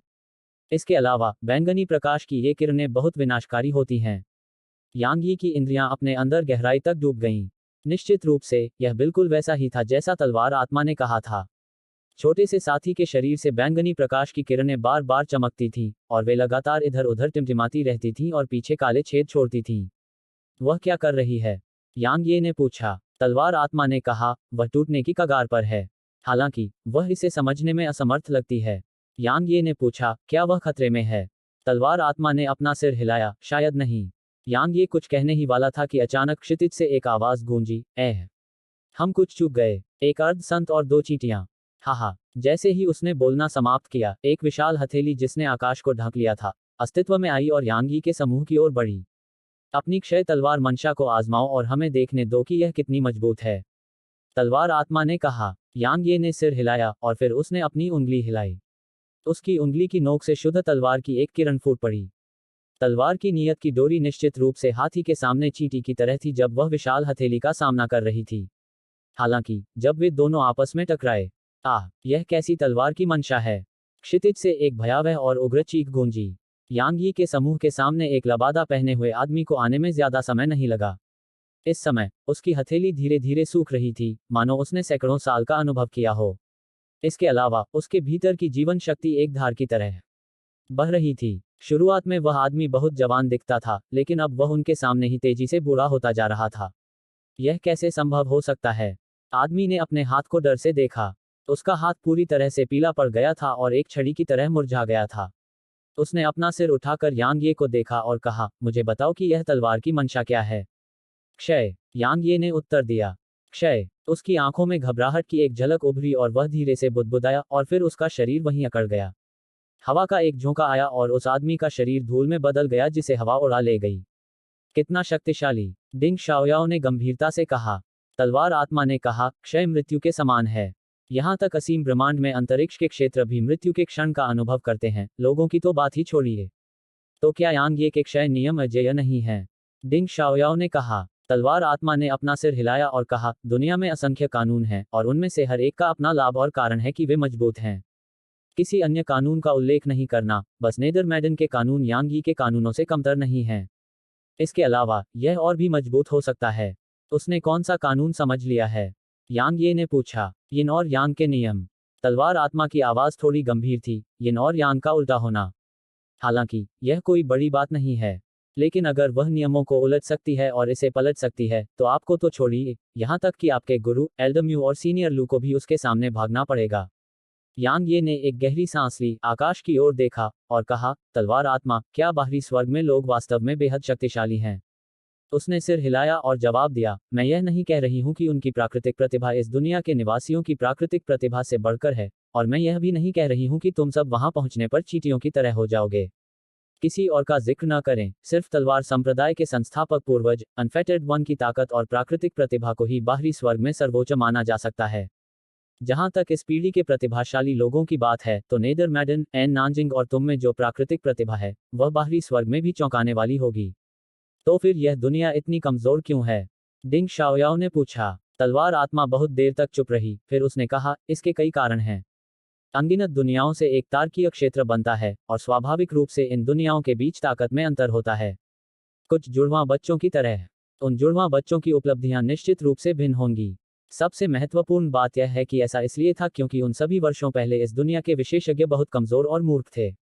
क्या मतलब है तुम्हारा? यांग ये ने पूछा। उसने समझाया, कोई भी दुनिया जो बंद है, निश्चित रूप से गिरावट का सामना करेगी। बेशक इस दुनिया के पिछले विशेषज्ञ चरम सीमा तक मूर्ख थे, क्योंकि उन्होंने इस दुनिया को बाहरी स्वर्ग में शामिल होने और इस क्षेत्र में अन्य दुनियाओं के साथ विलय करने की अनुमति नहीं दी। इसलिए चाहे वह साधना तकनीक हो, युद्ध तकनीक हो, या इसकी सभ्यता हो, यह अन्य दुनियाओं से बहुत ही कमतर है। यह स्वाभाविक रूप से शुरुआत में इस दुनिया को प्रभावित नहीं करेगा, लेकिन जैसे जैसे समय बीतता गया, जब वह इस बिंदु तक बोली, तो उसकी आवाज गंभीर हो गई और उसने कहा, इस समय की तरह, चूंकि यह अन्य दुनियाओं से पिछड़ा हुआ है और हीन है, इसलिए इसे कष्ट होता है और इसे परेशान किया जाता है। समझे? तलवार संप्रदाय के संस्थापक पूर्वज इतने साल पहले बहुत शक्तिशाली थे। उन्होंने इस दुनिया को बाहरी स्वर्ग में क्यों नहीं पहुंचाया? यांग ये ने पूछा। उसने अपना सिर हिलाया और कहा, एक जोड़ी मुठ्ठियां कई लोगों के लिए कोई मुकाबला नहीं है। चाहे वह कितना भी शक्तिशाली क्यों न हो, क्या वह पूरे बाहरी स्वर्ग से लड़ सकता है? आखिरकार बाहरी स्वर्ग में निश्चित रूप से ऐसे अस्तित्व थे जो उससे अधिक शक्तिशाली थे। इसके अलावा बाहरी स्वर्ग की ताकतों ने उन सभी वर्षों पहले विद्रोही प्रगाढ़ लोगों को कुचलने के इरादे से सेना में शामिल हो गए थे। यदि तलवार संप्रदाय के संस्थापक पूर्वज इस दुनिया का नेतृत्व करते हैं, तो इसका मतलब है कि उन्हें बाहरी स्वर्ग से अनगिनत शक्तियों और विशेषज्ञों से लड़ना होगा। यह तो बताने की जरूरत ही नहीं कि वह अकेला था, उसके बराबर के 10 विशेषज्ञ भी पर्याप्त नहीं होंगे। वह तलवार आत्मा ने अचानक बोलना बंद कर दिया, और फिर उसने यांग ये को देखा और कहा, तुम खत्म हो गए। वास्तव में, डिंग शाओयाओ ने सहमति में सिर हिलाया। यांग ये ने कड़वाहट से हंसते हुए कहा, वह वास्तव में समाप्त हो गया था। क्योंकि अगर वह प्रोफाउंड महाद्वीप के निवासियों को बचाना चाहता था, तो इसका मतलब था कि उसे उन्हें बाहरी स्वर्ग में ले जाना होगा। लेकिन अगर उसने ऐसा किया, तो यह बाहरी स्वर्ग में अनगिनत शक्तियों और विशेषज्ञों के खिलाफ जाने के बराबर होगा। तलवार संप्रदाय के संस्थापक पूर्वज जैसे 10 विशेषज्ञ भी इसे पूरा करने के लिए पर्याप्त नहीं होंगे, इसलिए अगर वह वैसा करने का इरादा रखता है तो क्या वह समाप्त नहीं हो गया? यांग ये ने अपना सिर हिलाया और कहा, अभी इस बारे में मत सोचो। क्योंकि अभी तो हमारा जीवित रहना भी एक समस्या है। डिंग शाओयाओ ने सिर हिलाया और कहा, स्वर्ग हमेशा कोई न कोई रास्ता छोड़ देता है। तुम उसे ढूंढ ही लोगे। स्वर्ग अब इस दुनिया में मौजूद नहीं है। तलवार आत्मा ने ठंडे स्वर में कहा। यांग यी के पास कहने को शब्द नहीं थे। यांग ये ने एक सेकंड भी इंतजार नहीं किया और तुरंत प्राचीन शहर हॉलोज की ओर दौड़ पड़ा। इस समय उसने केवल अपना रूप बदला, लेकिन अपने बालों को बर्फ की तरह सफेद रखा। बेशक वह अपनी आभा को छिपाने के लिए लगातार तलवार के क्षेत्र का उपयोग कर रहा था, और अगर तलवार के क्षेत्र पर कोई शक्तिशाली हमला नहीं होता तो वह स्वाभाविक रूप से ठीक रहता। रास्ते भर यांग यी को अनगिनत लाशें मिलीं। लाशें काफी भयावह अवस्था में थीं। स्वॉर्ड स्पिरिट के अनुसार विद्रोही डिपफोर्टर्स ने जानबूझकर ऐसा किया था क्योंकि वे चाहते थे कि मृतक शांति से आराम न कर पाएं और आक्रोश से भर जाएं। जब लोगों को निराशाजनक स्थिति का सामना करना पड़ता था तो वे कुछ भी करने में सक्षम होते थे। इन सब बातों ने उनके इस संकल्प को और मजबूत कर दिया कि वे विद्रोही डिपॉफ्टर्स को प्रोफाउंडर कॉन्टिनेंट में आने से रोकें। यांग ये तलवार आत्मा की मदद से फिर से सुरक्षित रूप से शहर में प्रवेश कर गया। यांग ये शहर में प्रवेश करते ही चौंक गया और शहर की स्थिति देखी। इस समय प्राचीन शहर हॉलोज वास्तव में लाशों से भरा हुआ था और शहर में लोग लगातार लड़ रहे थे। विद्रोही डिपफोर्टर्स ने शहर में घुसपैठ की। यांग ये ने अपना हाथ बढ़ाया और दूर खड़े लोगों में से एक को पकड़ लिया। उस व्यक्ति ने यांग ये को भयभीत होकर देखा, और वह कुछ कहने ही वाला था कि यांग ये उसके सामने बोला, क्या हो रहा है? क्या विद्रोही डिपफोर्टर्स शहर में घुस आए हैं? आदमी ने मुंह में लार भर ली। वह यांग यी से साफ तौर पर डर गया था। अगर तुमने मुझे जल्दी जवाब नहीं दिया तो तुम मर जाओगे। यांग ये ने उस आदमी की गर्दन को थोड़ा दबाया। आदमी ने जल्दी से कहा, यह विद्रोही प्रोफोफोस की लड़ाई नहीं है। हम एक खजाने के लिए लड़ रहे हैं। खजाना? ठीक से समझाओ। यांग ये ने भौहें सिकोड़ी। उस आदमी ने कहा, 2 दिन पहले शहर में एक संत आत्मा फल दिखाई दिया जो दूसरों को तुरंत अर्धसंत बनने की अनुमति दे सकता है। जब तक कोई इसे खा सकता है, तब तक वह तुरंत सभी बाधाओं को तोड़कर अर्धसंत क्षेत्र को प्राप्त करने में सक्षम हो जाएगा। जब उसने इस बिंदु पर बात की, तो वह आदमी उत्साहित लग रहा था, और उसकी आंखें जोश और उत्साह से भरी हुई थी। उनमें से सिर्फ एक ही फल नहीं है, कई हैं। मैं उनमें से किसी एक को पकड़कर तुरंत अर्धसंत क्षेत्र में प्रवेश कर सकता हूँ। तुरंत अर्धसंत क्षेत्र प्राप्त करें? यांग ये ने पूछा, क्या आप इस पर विश्वास भी करते हैं? हाँ, उस आदमी ने कहा, हम में से कई लोगों ने देखा है कि कोई व्यक्ति फल पाकर तुरंत ही अर्धसंत बन गया। यह सच है। यांग ये की भौहें सिकुड़ गईं। उसने आसपास के माहौल पर नजर डाली और कहा, शहर में बहुत से लोग मर चुके हैं। क्या पवित्र हॉल इस बारे में कुछ नहीं कर रहे हैं? पवित्र हॉल? वह आदमी एक पल के लिए स्तब्ध रह गया, फिर उसने कहा, शुरू में उन्होंने ऐसा किया था, लेकिन उसके बाद उन्होंने कोई और कार्रवाई नहीं की। तो यही हो रहा है। यांग ये अब समझ गया। यह शायद हॉलोव्ड हॉल की एक योजना थी। यह स्वाभाविक रूप से शहर के उन लोगों को मार नहीं सकता था जिन्होंने अर्धसंत क्षेत्र प्राप्त नहीं किया था। आखिरकार, अगर ऐसा होता तो शहर के कई लोग निश्चित रूप से जवाबी हमला करेंगे। लेकिन अगर वे इस तरह का तरीका अपनाते, तो न केवल कोई भी जवाबी हमला नहीं करता, बल्कि वे बहुत सारे प्रयास भी बचा सकते थे। क्योंकि शहर के लोग लड़ेंगे और खुद को मार डालेंगे, और हॉलोव्ड हॉल को केवल दूर से ठंडे दिमाग से देखना था और महत्वपूर्ण क्षण में आग में घी डालना था। पवित्र भूमि ने अपनी चाल चलनी शुरू कर दी है। पवित्र भूमि के लोगों की राय में अर्धसंत क्षेत्र के नीचे के सभी लोग उनके लिए बोझ थे। इसलिए ऐसे लोगों के लिए मर जाना ही सबसे अच्छा था। इसके अलावा उनकी मृत्यु से दुनिया में आक्रोश, घातक ऊर्जा और रक्त ऊर्जा की मात्रा भी बढ़ जाएगी। भाई, मैंने सुना है कि लूनराइट हॉल में एक संत आत्मा फल है। बहुत से लोग वहां पहुंच चुके हैं। अपनी ताकत से अगर तुम जल्दी से वहां पहुंचो तो तुम उसे पकड़ सकते हो। आदमी ने बोलना भी पूरा नहीं किया था कि उसे लगा कि उसकी आंखों के सामने कुछ चमक गया है और फिर यांग ये गायब हो गया। कितना मजबूत! आदमी को ठंडा पसीना आ गया। हालांकि यांग ये हॉलोव ग्राउंड्स के प्रति शत्रुतापूर्ण था, लेकिन लूनराइट हॉल के लिए उसके मन में कुछ भावनाएं थीं। आखिरकार जब उसे जरूरत थी तो इसके सदस्यों ने उसकी काफी मदद की थी। इसलिए वह स्वाभाविक रूप से चुपचाप नहीं रह सकता था। डॉट डॉट डॉट चंद्र अनुष्ठान हॉल। इस समय यह पूरी तरह से घिरा हुआ था। यहाँ के लोगों में मोनाक दायरे के विशेषज्ञ, एक्साल्ट दायरे के विशेषज्ञ और यहाँ तक कि स्पिरिट दायरे के विशेषज्ञ भी थे। लूनराइट हॉल के सदस्यों के लिए म्यूकिंगफेंग ने समूह का नेतृत्व किया क्योंकि वे लूनराइट हॉल को घेरने वाले अन्य लोगों के साथ टकराव में खड़े थे। इसके अलावा म्यूकिंगफेंग के समूह के आसपास कुछ लाशें थीं और उनमें से ज्यादातर लूनराइट हॉल के सदस्यों की लाशें थीं। इस समय म्यूकिंगफेंग का घूंघट खून से लाल हो गया था और उस पर कुछ दर्जन से अधिक चोटें थीं। लुओ चोंगशियाओ, गु युएक्सियन, मैंने तुमसे कहा था कि मेरे चंद्र अनुष्ठान हॉल में संत आत्मा फल नहीं है। म्यूकिंगफेंग ने धीमी आवाज में कहा। गु युएक्सियन ने ठंडे स्वर में कहा, हमें तुम पर क्यों विश्वास करना चाहिए? म्यूकिंगफेंग, मैं तुम्हें एक आखिरी मौका दूंगा। अन्यथा लूनराइट हॉल से हर कोई आज ही मर सकता है। अगर हम ऐसा करेंगे तो क्या हम उन्हें आसानी से नहीं छोड़ देंगे?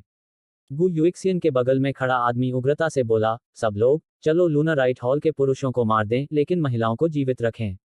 लूनराइट हॉल की महिलाएं पवित्र हॉल की सभी सर्वश्रेष्ठ महिलाएं हैं। क्या आप उन्हें आजमाना नहीं चाहते? चिंता न करें, आप सभी उनका दिल खोलकर आनंद ले पाएंगे। खास तौर पर लूनराइट हॉल की हॉल मास्टर। उसने हमेशा अतीत में उच्च और शक्तिशाली होने का नाटक किया है। अब मैं उसे आप सभी के नीचे चीखने पर मजबूर कर दूंगा। हा, यह एक अच्छा विचार है। मैं उनके साथ खेलने के लिए बहुत समय से इंतजार कर रहा था। ऐसा न करना बेकार होगा। हा, लूनराइट हॉल के सदस्य गुस्से में थे। वे हमला करने वाले थे लेकिन म्यूकिंगफेंग ने उन्हें रोक दिया। उसकी नज़र गु युएक्सियन के बगल में खड़े आदमी पर पड़ी और उसने कहा, लू चोंगशियाओ, गु युएक्सियन, तुम दोनों ने ही इसकी योजना बनाई थी, है न? तो क्या हुआ अगर हमने ऐसा किया? लू चोंगशियाओ की आवाज़ बर्फीली थी, चूंकि वह आदमी, यांगमैन, अब यहाँ नहीं है, तो लूनराइट हॉल को उसकी कीमत चुकानी होगी। चिंता मत करो, मैं लूनराइट हॉल की महिलाओं को नहीं मारूंगा। जब हम उनके साथ मौज मस्ती करेंगे, मैं उनकी साधना को अपंग कर दूंगा और उन्हें सड़कों पर छोड़ दूंगा ताकि हर कोई इसका आनंद ले सके। म्यूकिंगफेंग, तुम अपवाद नहीं होगे। मैं उस दिन उस महिला, फू जिनेक्सियन को चाहता था, लेकिन लूनराइट हॉल ने मुझे रोक दिया। अब मैं आप सभी को यह बताने दूंगा कि उस दिन यांगमैन की मदद करने के लिए आपको क्या कीमत चुकानी होगी। गु युक्सियन ने कहा, पुरुषों को मार डालो और महिलाओं को जीवित रखो। हमला करो। जैसे ही उसने बोलना समाप्त किया, लुओ चोंगशियाओ ने लूनराइट हॉल से समूह की ओर आक्रमण का नेतृत्व किया। चूंकि पवित्र हॉल में कोई हस्तक्षेप नहीं था, इसलिए प्राचीन शहर हॉलोज को बिना किसी व्यवस्था के कहा जा सकता था। इस तथ्य के साथ कि विद्रोही प्रगाढ़ लोग शहर के बाहर थे और मृत्यु की छाया सभी के ऊपर मंडरा रही थी। शहर के निवासियों में उन्माद की स्थिति पैदा हो गई थी। शुरुआत में कई लोगों ने संत आत्मा फल के लिए हत्या करना शुरू कर दिया था। आखिरकार अराजकता उन पर हावी थी और वे केवल तभी जीवित रह सकते थे जब उनके पास ताकत हो। लेकिन उनकी हत्याओं को संत आत्मा फल से असंबंधित होने में ज्यादा समय नहीं लगा। चूंकि यहाँ कोई व्यवस्था नहीं थी, इसलिए लोगों की जंगली महत्वाकांक्षा और स्वार्थी इच्छाएं धीरे धीरे उजागर होने लगीं। म्यूकिंगफेंग की आंखों में दृढ़ निश्चय और क्रूर भाव की झलक दिखाई दी जब उसने गु युएक्सियन और लो चोंगशियाओ को आक्रमण करते देखा, और उसके अंदर से एक शक्तिशाली आभा निकली, लूनराइट हॉल के सदस्यों, मौत तक लड़ो। वह बहुत स्पष्ट रूप से जानती थी कि अगर वे आत्मसमर्पण भी कर दें तो भी वे उन्हें नहीं छोड़ेंगे, खासकर लूनराइट हॉल की महिला सदस्य। इसलिए उनके पास मौत तक लड़ने के अलावा कोई विकल्प नहीं था। बस थोड़ी सी ताकत के साथ गु युएक्सियन और लुओ चोंगशियाओ ने म्यूकिंगफेंग पर हमला किया। उसकी ताकत उनमें से किसी एक का विरोध करने के लिए पर्याप्त थी, लेकिन वह उन दोनों का सामना कर रही थी। इसके अलावा वह गु युएक्सियन के लिए बिल्कुल भी मुकाबला नहीं कर सकती थी, उनकी संयुक्त ताकतों की तो बात ही छोड़िए। इसलिए उसे उड़ा देने के लिए केवल एक ही वार की जरूरत थी। Hall master. लूनराइट हॉल के अनगिनत सदस्यों की आंखें क्रोध से लगभग फटी रह गईं जब उन्होंने अपने हॉल मास्टर को उड़ते हुए देखा। उसके मुंह से खून का एक कौर छिड़का गया। वह खड़ी होने ही वाली थी कि लुओ चोंगशियाओ ने उसके पेट पर अपना पैर पटक दिया, जिससे उसके मुंह से खून का एक और कौर छिड़का गया। लुओ चोंगशियाओ ने गु युएक्सियन को कामुक मुस्कान देते हुए कहा, भाई गु, आप पहले क्यों नहीं जाते? तो मैं मना नहीं करूंगा। वह स्पष्ट रूप से अनुभवहीन है। शायद मैं उसके साथ पारस्परिक साधना करके अर्धसंत क्षेत्र में प्रवेश करने में सक्षम हो सकता हूँ। गु युएक्सियन के मुंह के कोनों पर एक शैतानी मुस्कान की झलक दिखाई दी जब वह म्यू किंगफेंग के पास गया। टकराना। अचानक गु युएक्सियन की आकृति उड़ गई और एक जोरदार विस्फोट हुआ जो पास के भव्य हॉल के प्रवेश द्वार से टकराया। आसपास के सभी लोगों ने अपनी हरकतें रोक दी और उस जगह की ओर देखने लगे जहां कुछ देर पहले गु युएक्सियन खड़ा था। इस समय वहां एक सफेद बालों वाला आदमी खड़ा था। वह आदमी स्वाभाविक रूप से यांग ये था। जब उसने सुना कि लूनाराइट हॉल खतरे में है तो वह तुरंत वहां पहुंच गया था और उसे वहां पहुंचने में देर नहीं हुई थी। यांग ये म्यू किंगफेंग की ओर कदम दर कदम आगे बढ़े। लुओ चोंगशियाओ की पलकें फड़क उठीं और वह गंभीरता से बोला, आप कौन हैं? गु युएक्सियन की ताकत उससे कहीं ज्यादा थी, लेकिन गु युएक्सियन इस आदमी से लड़ने में भी सक्षम नहीं था जो उसके सामने खड़ा था। इसलिए यह स्पष्ट था कि वह सफेद बालों वाले आदमी का बिल्कुल भी मुकाबला नहीं कर सकता था। यांग ये ने लुओ चोंगशियाओ पर कोई ध्यान नहीं दिया। उसने म्यू किंगफेंग को देखा और कहा, मुझे लूनाराइट हॉल और आपको नीचे खींचने के लिए खेद है। यह तुम हो? म्यू किंगफेंग की आंखें चौड़ी हो गईं और वे अविश्वास से भर गए। सकना। इस बीच लुओ चोंगशियाओ ने अचानक अपना पैर नीचे दबाया और म्यू किंगफेंग के मुंह से खून की एक और बूंद निकली। लुओ चोंगशियाओ ने यांग ये को क्रूरता से देखा और कहा, चाहे तुम कोई भी हो, अगर तुमने एक और कदम आगे बढ़ाया तो मैं इस महिला को मार डालूंगा। भरोसा करो। लुओ चोंगशियाओ की आवाज अचानक बंद हो गई। एक हाथ उसकी गर्दन पर था और यह निश्चित रूप से यांग ये का हाथ था। लुओ चोंगशियाओ की आंखें चौड़ी हो गईं और उसकी आंखें जो भय से भरी हुई थीं, लगभग बाहर निकल आईं।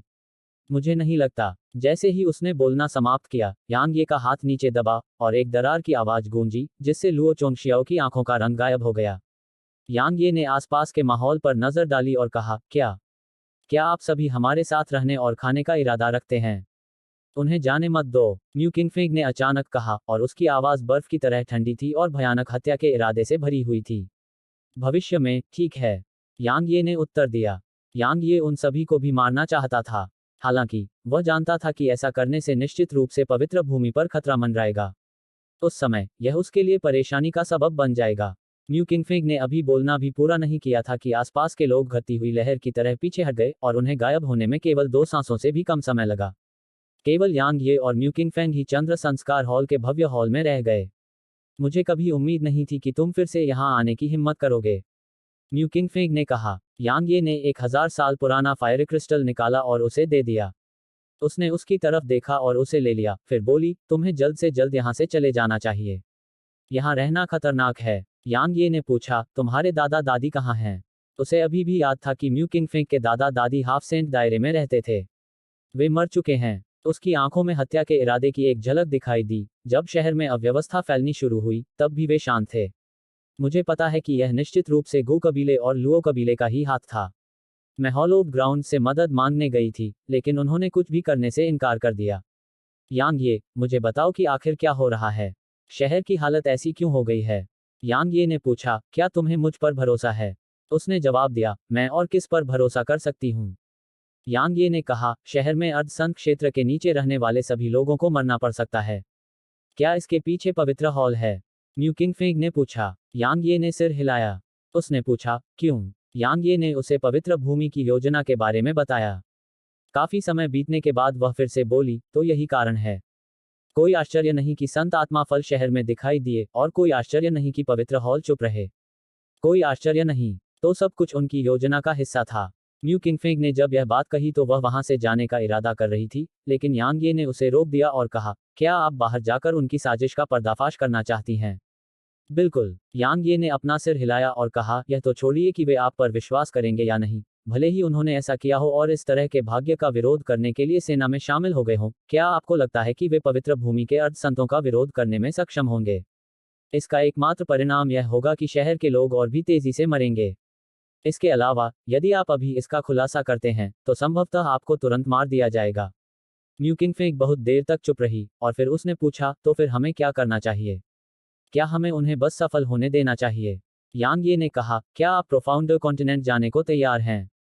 म्यू किंगफेंग थोड़ा स्तब्ध रह गई, और फिर वह बहुत देर तक चुप रही, फिर उसने कहा, मैं हूं। उसे नहीं पता था कि अगर वह रुकी तो कब मर जाएगी, और वह किसी ऐसे व्यक्ति के हाथों मर जाएगी जो उसके पक्ष में माना जाता था। उसके पास ऐसी किस्मत बदलने की क्षमता नहीं थी, और वह बस इससे भाग सकती थी। यांग ये ने सिर हिलाया और कहा, मैं तुम्हें बाद में शहर से बाहर ले जाऊंगा और फिर तुम प्रोफाउंडर महाद्वीप की ओर जा सकते हो। तुम पवित्र हॉल के सदस्य हो, इसलिए वे विशेषज्ञ जो टेलीपोर्टेशन संरचना की रखवाली कर रहे हैं, शायद तुम्हें प्रोफाउंडर महाद्वीप की यात्रा करने से नहीं रोकेंगे। उसने पूछा, तो फिर शहर के बाकी लोगों का क्या हुआ? यांग ये ने उदासीनता से कहा, मर जाओ। वह यहाँ उनका उद्धार करने नहीं आया था। वह मु किंगफेंग और लूना राइट हॉल के अन्य सदस्यों के लिए निष्क्रिय रूप से खड़ा नहीं हो सकता था, और ऐसा इसलिए था क्योंकि वह उनका एहसानमंद था। जहां तक दूसरों की बात है, वे उससे बिल्कुल भी संबंधित नहीं थे। म्यू किंगफेंग के पास कहने के लिए शब्द नहीं थे। यांग ये ने कहा, लूना राइट हॉल के कुछ सदस्यों को चुने। अगर वे लोग हैं जिन पर आप भरोसा करते हैं तो यह सबसे अच्छा है, और मैं आप सभी को शहर से बाहर निकाल दूंगा। याद रखें कि उन पर भरोसा किया जाना चाहिए। किसी ऐसे व्यक्ति को सूचित न करें जिस पर आप वास्तव में भरोसा नहीं करते हैं, अन्यथा यह उनकी मृत्यु के साथ समाप्त होगा। म्यू किंगफेंग ने सिर हिलाया। वह संकोच करने वाली व्यक्ति नहीं थी, इसलिए वह तुरंत मुड़ी और हॉल से बाहर चली गई। लोगों के एक समूह को हॉल में ले जाने में उसे केवल 15 मिनट से भी कम समय लगा। यांग ये के मुंह के कोने तुरंत खींच गए, क्योंकि वह अपने साथ 300 से अधिक लोगों को लेकर आई थी। म्यू किंगफेंग को एहसास हुआ कि वह अपने साथ जरूरत से ज्यादा लोगों को ले आई है, और उसने धीरे से कहा, मैं वास्तव में उन्हें पीछे छोड़ने में असमर्थ थी। यांग ये ने धीरे से आह भरी, और फिर उसने उनकी तरफ देखा और ठंडे स्वर में बोला, मुझे लगता है कि किंगफेंग ने आप सभी को स्थिति के बारे में बता दिया है। अब जो लोग मेरे साथ शहर छोड़ने को तैयार हैं, वे पीछे रह सकते हैं।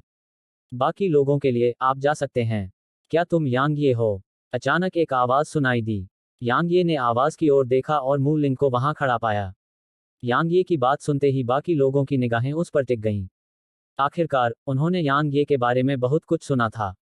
यांग ये ने सिर हिलाया और कहा, मैं यांग ये हूं, और मैं यांग मैन भी हूं।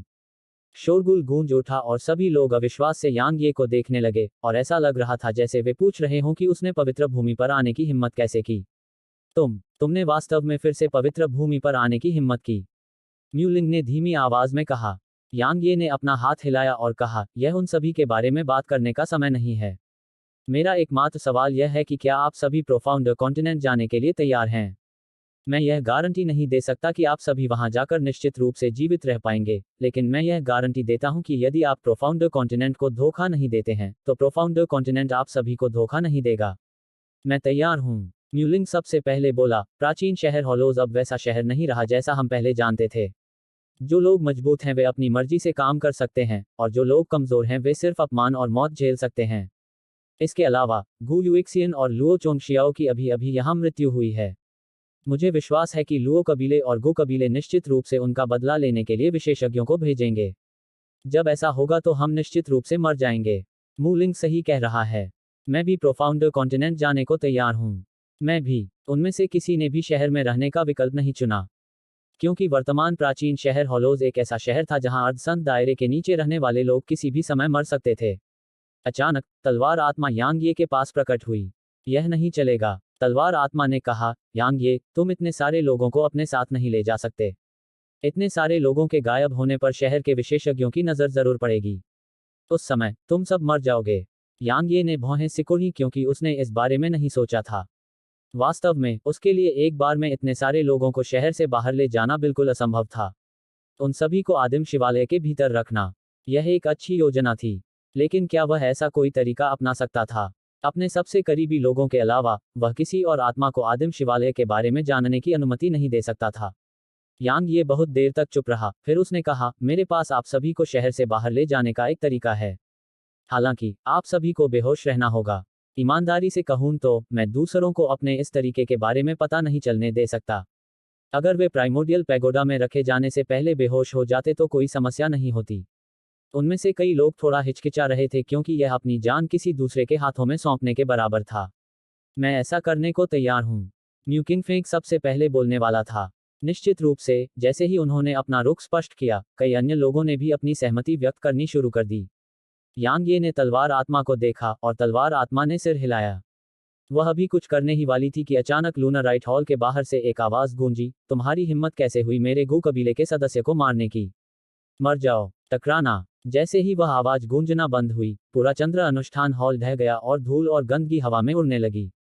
एक सफेद वस्त्र पहने बूढ़ा आदमी और एक काले वस्त्र पहने बूढ़ा आदमी लूना राइट हॉल के ऊपर हवा में खड़े थे। काले वस्त्र पहने बूढ़े व्यक्ति ने लूनराइट हॉल को विस्फोट से नष्ट होते हुए देखा और भौहें सिकोड़ लीं। उसने कहा, क्या वे सभी मर गए हैं? सफेद वस्त्र पहने बूढ़े व्यक्ति ने ठंडी आवाज में कहा, जब मैं ही हमला करने वाला था तो वे कैसे बच सकते थे? लूनराइट हॉल ने वास्तव में मेरे गू कबीले के एक सदस्य को मारने की हिम्मत करके बहुत दुस्साहस किया। मैं वास्तव में बहुत आवेगी था। मुझे उन्हें तुरंत नष्ट नहीं करना चाहिए था। मुझे उन्हें पकड़ लेना चाहिए था, उनकी आत्मा निकाल लेनी चाहिए थी और उनकी आत्माओं का उपयोग आत्मा लालटेन जलाने के लिए करना चाहिए था। काले लबादे वाले बूढ़े आदमी ने अपना सिर हिलाया, जबकि उसकी भौहें और भी कसकर एक दूसरे से जुड़ गई थीं। उसने कहा, गू टैन, क्या तुम्हें ऐसा लग रहा है कि कुछ गड़बड़ है? क्या है? सफेद वस्त्र पहने बूढ़े आदमी ने पूछा। काले वस्त्र पहने बूढ़े व्यक्ति ने उत्तर दिया, आप वास्तव में अपनी ताकत से उन्हें तुरंत नष्ट करने में सक्षम हैं, लेकिन आपने अपनी पूरी ताकत का उपयोग नहीं किया।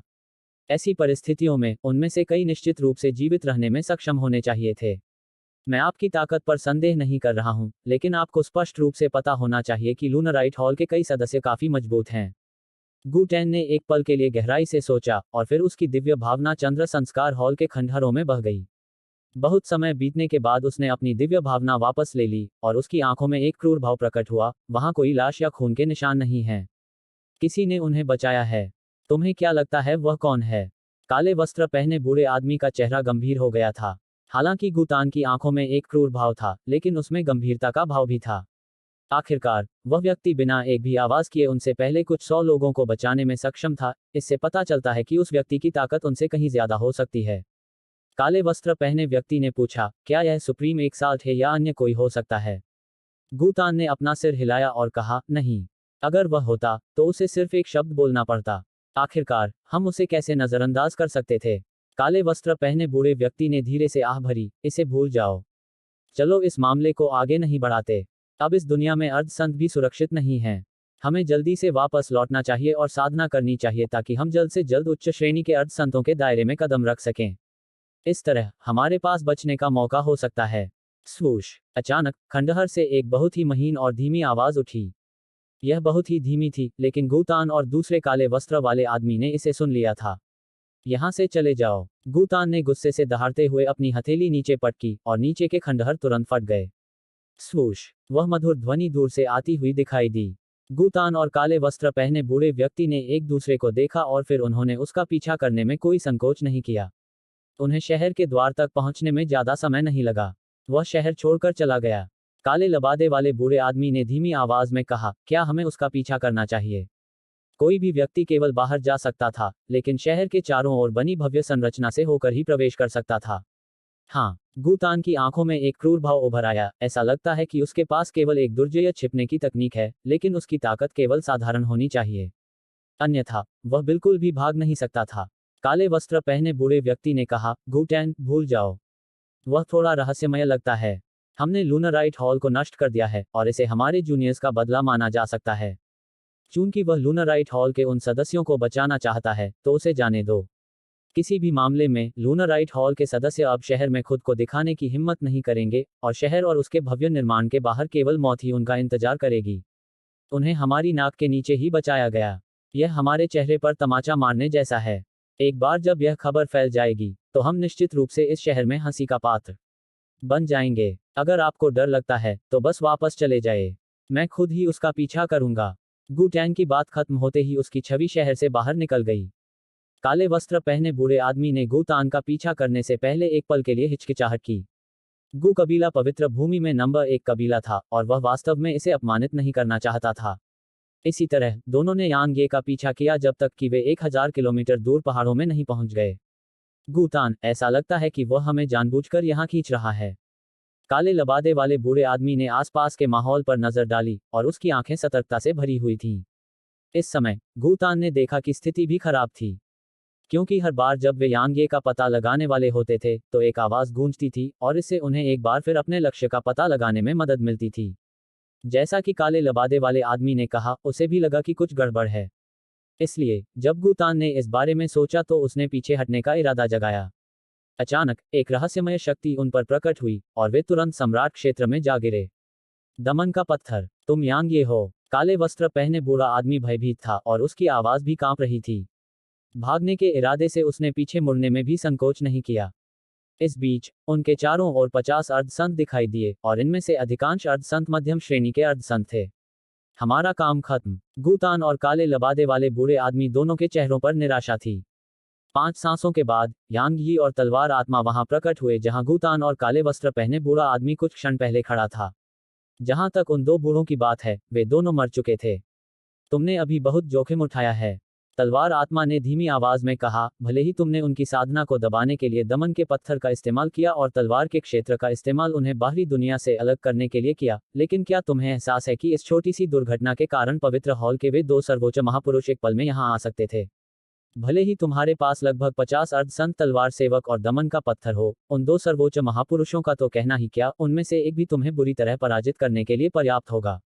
यांग ये ने सिर हिलाया और जवाब दिया, मुझे पता है, लेकिन 2 हाफ सेंट स्वॉर्ड सर्वेंट्स को छोड़ना बेकार होगा। इसलिए मैंने एक जुआ खेलने का फैसला किया। तलवार आत्मा ने अपना सिर हिलाया और फिर उसने उसकी ओर देखा और कहा, ठीक है, मैं इस बारे में कुछ नहीं कहूंगी, लेकिन मैं वास्तव में नहीं जानती कि आपने उन लोगों को लूनाराइट हॉल से बचाने के लिए हॉलोव ग्राउंड्स द्वारा खोजे जाने का जोखिम क्यों उठाया। भले ही उनमें से अधिकांश मोनाक दायरे में हैं, लेकिन इस समय मोनाक दायरे के विशेषज्ञ क्या कर सकते हैं? वे तोप का चारा बनने के भी योग्य नहीं हैं। यांग ये ने जब यह सुना तो वह अचानक उसके पास गया और उसकी आंखों में देखता रहा। तलवार आत्मा पीछे नहीं हटी और उसकी नजरों से मिलते हुए बोली, क्या मैंने कुछ गलत कहा? मुझे बताओ, वे वहां पहुंचने के बाद प्रोफाउंड कॉन्टिनेंट के लिए क्या कर सकते हैं? कुछ नहीं, इसके विपरीत वे हमारे लिए बोझ बन सकते हैं।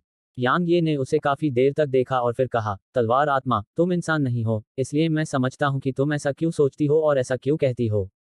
हालांकि तुम्हें यह समझना चाहिए कि इस दुनिया में हर काम करने के लिए जरूरी नहीं है कि वह इसके लायक हो।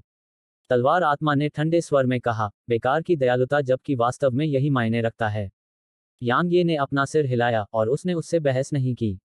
तलवार की आत्मा का चरित्र तलवार के अग्रदूत में उसके मुख्य शरीर के साथ विलय होने पर काफी बदल गया था, इसलिए उस पर अपनी सांस बर्बाद करना पूरी तरह से व्यर्थ था। यांग ये ने अपना दाहिना हाथ हिलाया और फिर म्यू किंगफेंग यहां दिखाई दिया। हालांकि वह बेहोश थी। यांग ये ने तलवार की आत्मा को देखा और उसने अपनी उंगली से झटका देने से पहले ठंडी आवाज में गुर्राहट की। तलवार की ऊर्जा की एक किरण म्यू किंगफेंग के माथे के केंद्र में प्रवेश कर गई और फिर उसे होश में आने में ज्यादा समय नहीं लगा। म्यू किंगफेंग ने आसपास के माहौल पर नजर डाली और कहा, क्या हम शहर छोड़ चुके हैं? यांग ये ने सिर हिलाया और कहा, भले ही आप शहर छोड़ चुके हों, मैं आप सभी को प्रोफाउंड कॉन्टिनेंट नहीं भेज सकता, क्योंकि हॉलोव ग्राउंड्स के विशेषज्ञ निश्चित रूप से टेलीपोर्टेशन फॉर्मेशन में मुझ पर घात लगाने के लिए इंतजार कर रहे हैं। दूसरी ओर, अगर मैं आप सभी को अकेले ही वहां जाने के लिए छोड़ दूं, तो आप सभी के पास जो ताकत है, उसके साथ यह बहुत संभव है कि अगर आप किसी विद्रोही प्रोफाउंडर से भिड़ गए तो आप नष्ट हो जाएंगे। इसलिए आपके पास 2 विकल्प हैं। पहला यह है कि अभी के लिए छिपने के लिए जगह ढूंढो। दूसरा यह कि मैं आप सभी को अपने साथ ले जाऊंगा। हालांकि आप सभी को बेहोश रहना होगा। म्यू किंगफेंग बहुत देर तक चुप रही और फिर उसने कहा, आप हमेशा हमारी रक्षा नहीं कर सकते। केवल ताकत ही इस मौजूदा समय में हमारे अस्तित्व की गारंटी दे सकती है। इसलिए हमें अपने दम पर चलना चाहिए। हम अपनी क्षमता से जीवित रहेंगे। जहां तक हमारे सामने आने वाले खतरे की बात है, तो यह हमारे लिए एक तरह का संयम है। यांग ये ने दायां हाथ हिलाने से पहले उसे बहुत देर तक देखा और फिर लूनाराइट हॉल के सभी सदस्य यहां आ गए। उन्होंने कहा, मैं आपके फैसले का सम्मान करता हूं और मुझे लगता है कि यह सही है। ऐसे अराजक समय में दूसरों पर निर्भर रहना कभी काम नहीं आएगा। हमारे पास जीवित रहने के लिए अपनी मेहनत पर निर्भर रहने के अलावा कोई विकल्प नहीं है। प्रोफाउंड कॉन्टिनेंट का दरवाजा हमेशा आप सभी के लिए खुला रहेगा और आप जब चाहें वहां जा सकते हैं। म्यू किंगफेंग ने सिर हिलाया और कहा, अब आप क्या करने की योजना बना रहे हैं? यांग ये ने कहा, मैं तुमसे कुछ पूछने ही वाला था। मुझे पता है कि पवित्र भूमि में दिव्य आत्मा फल नामक एक खजाना है जो किसी की आयु बढ़ा सकता है। क्या तुम जानते हो कि वे इसे कहाँ रखते हैं? दिव्य आत्मा फल। म्यू किंगफेंग थोड़ा चकित हुआ और बोला, जिसकी आप परवाह करते हैं उसका जीवन काल लगभग समाप्त हो गया है। यांग ये ने अपना सिर हिलाया और अपने बालों की ओर इशारा करते हुए कहा, मैं ही वह व्यक्ति हूं जिसके पास ज्यादा समय नहीं बचा है। मैं सिर्फ दिव्य आत्मा फल के लिए ही प्राचीन शहर हेलोज की ओर पहले ही निकल पड़ा था। म्यू किंगफेंग ने यांग यी के सफेद बालों को देखा और कहा, तो यही वजह है। मुझे लगा कि तुमने जानबूझकर खुद को ऐसा बनाया है, लेकिन मैंने कभी नहीं सोचा था कि यह इसी वजह से होगा। जब वह इस बिंदु तक बोली, तो वह एक पल के लिए झिझकी और फिर उसने अपनी हथेली को पलट दिया। जैसे ही उसने कहा, उसकी हथेली पर एक क्रिस्टलीय और पारदर्शी फल दिखाई दिया। यह एक दिव्य आत्मा फल है। यांग ये अचंभित रह गया और तलवार आत्मा भी। म्यू किंगफेंग ने कहा, यह मूल रूप से मेरे दादा के लिए तैयार किया गया था, लेकिन इसे खाने से पहले ही उनकी हत्या कर दी गई। मुझे भी इसका कोई उपयोग नहीं है, इसलिए इसे ले लो। यांग ये ने मना नहीं किया। उसने दिव्य आत्मा फल लिया और उसे तुरंत निगल लिया। कुछ समय बाद तलवार आत्मा ने कहा, 10 साल। अब तुम्हारे पास 10 साल का जीवन है। ऐसे दुश्मन के खिलाफ तलवार डोमेन को जल्दबाजी में सक्रिय न करें जिससे तुम फिर से नहीं लड़ सकते। अन्यथा तुम फिर से इतने भाग्यशाली नहीं हो सकते। यांग ये ने सिर हिलाया और फिर उसने 10,000 साल पुराने फायर क्रिस्टल निकाले और उन्हें म्यू किंगफेंग को दे दिया। मैं तुम्हारा दिव्य आत्मा फल यूं ही नहीं लूंगा। ये फायर क्रिस्टल तुम्हारे काम आने चाहिए। उसने मना नहीं किया क्योंकि यह बिल्कुल वैसा ही था जैसा यांग ये ने कहा था। वे वास्तव में उसके लिए बहुत उपयोगी थे। यांग ये ने म्यू किंगफेंग और अन्य लोगों की ओर देखा और फिर कहा, शुभकामनाएं। मुझे उम्मीद है कि हम फिर से मिल पाएंगे। जैसे ही उसने कहा, यांग ये की आकृति चमक उठी और प्रकाश की किरण में बदल गई जो क्षितिज में गायब हो गई। इस बीच म्यू किंगफेंग के पीछे पड़े अन्य लोगों को होश आ गया था। म्यू किंगफेंग ने अपनी नज़र हटा ली, पीछे मुड़ी और उन्हें घूरते हुए बोली, अब अगर हम मजबूत नहीं बने तो हमारे सामने एक ही नतीजा होगा, मौत। इसलिए अगर तुम मरना नहीं चाहते तो लड़ो और इस तरह जी जान से साधना करो जैसे कि तुम्हारा जीवन इस पर निर्भर करता है। Dot dot dot. जैसे ही वे हवा में उड़े, तलवार आत्मा ने अचानक पूछा, अब तुम क्या करने की योजना बना रहे हो? यांग ये ने जवाब दिया, मैं उच्च श्रेणी के अर्ध संतों की एक सेना बनाना चाहता हूँ। मेरे पास अब कोई उम्मीदवार नहीं है, इसलिए मैं केवल पवित्र भूमि और विद्रोही प्रगाढ़ लोगों से ही कुछ मांग सकता हूँ। क्या तुम्हें लगता है कि वे तुम्हें वह दे देंगे? तलवार आत्मा ने कहा, वे नहीं मानेंगे। फिर मैं इसे जबरदस्ती ले लूंगा। यांग ये, शिकार करो और मार डालो, मोड में चले गए। अब उसने अपने सामने आए हर एक विद्रोही को मार डाला और यदि वह पवित्र भूमि के विशेषज्ञों से मिला तो उसने उन्हें भी मार डाला। चाहे वह पवित्र भूमि हो या विद्रोही प्रोफॉफर्स, वे अरबों लोगों के रक्त, आक्रोश और घातक ऊर्जा का उपयोग करके रक्त का एक स्तंभ बनाने की कोशिश कर रहे थे। लेकिन प्रोफाउंडर कॉन्टिनेंट एक ऐसी जगह थी जिसे यांग ही बचाना चाहता था। इसलिए पवित्र भूमि और विद्रोही प्रोफॉफर्स दोनों ही उसके दुश्मन थे। 50 से ज्यादा half saint sword servants, stone of separation और स्वॉर्ड स्पिरिट की हवा के साथ, इससे कोई फर्क नहीं पड़ता कि उसे दुर्जय विद्रोही प्रोफॉथरों का सामना करना पड़ा, क्योंकि वे व्यावहारिक रूप से उसका विरोध करने में असमर्थ थे। यह तब भी वैसा ही था जब उसने विद्रोही प्रोफॉथरों के बीच मध्यम श्रेणी के हाफ सेंट्स का सामना किया। केवल 5 दिनों की छोटी सी अवधि में यांग यी को 20 से अधिक नए तलवार सेवक मिल गए थे और उनमें से कई मध्य श्रेणी के अर्धसंत थे।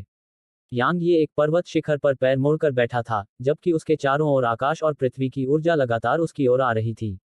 पिछले 5 दिनों में विद्रोही डीपफॉर्मर्स का शिकार करने और उन्हें मारने के अलावा वह केवल एक ही काम कर रहा था, वह था पागलों की तरह साधना करना।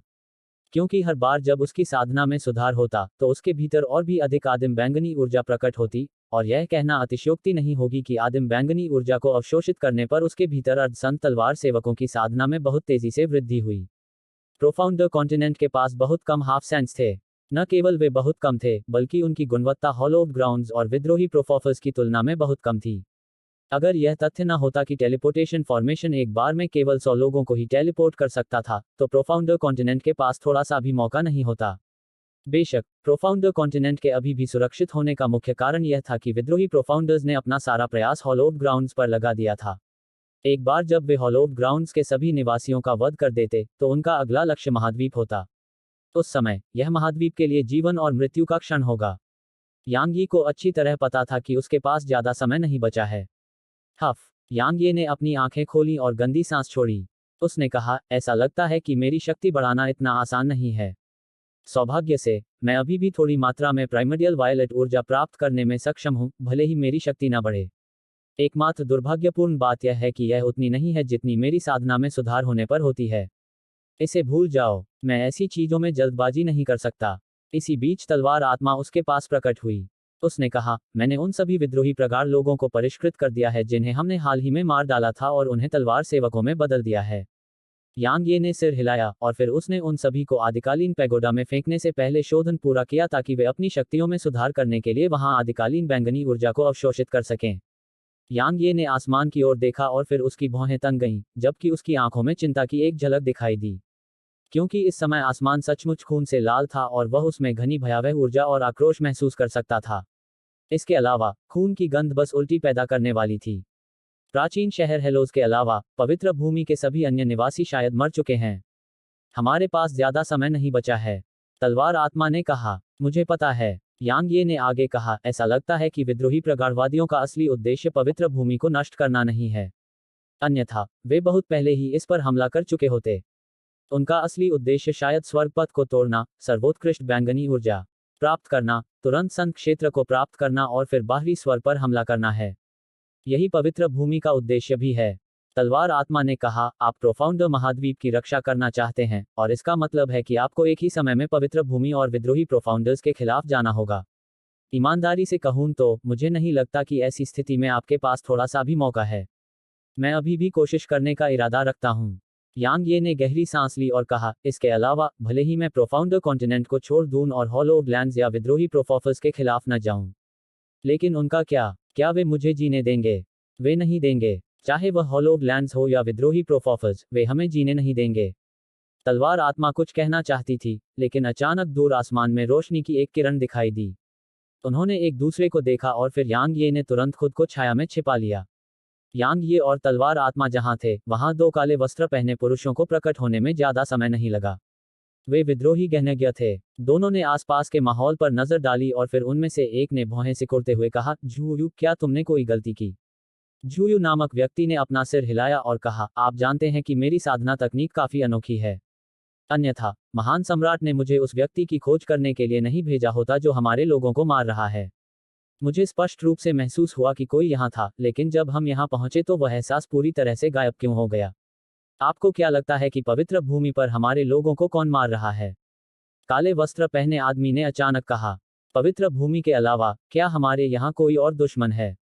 झूयू ने आगे कहा, हालांकि पवित्र भूमि के अर्ध संत हमसे कमतर हैं, फिर भी उनमें कुछ सर्वोच्च विशेषज्ञ हैं, जैसे पवित्र भगवान और सर्वोच्च महापुरुष। अगर हम उनसे भिड़ गए तो हम निश्चित रूप से उनका मुकाबला नहीं कर पाएंगे। काले वस्त्र पहने व्यक्ति ने ठंडी आवाज में कहा, मुझे नहीं पता कि महान सम्राट क्या कर रहे हैं। हमारी ताकत शहर के बाहर की भव्य संरचना को तोड़ने के लिए पूरी तरह से पर्याप्त है, लेकिन वह शहर पर हमला करने से इनकार कर रहे हैं और उन्हें जीवित रखने पर जोर दे रहे हैं। तुम जो भी बोलो, उससे सावधान रहो। झूयू ने गंभीरता से कहा, लिन काय, महान सम्राट के बारे में फिर से मत बोलो। तुम्हें उसके तरीकों के बारे में स्पष्ट रूप से पता होना चाहिए।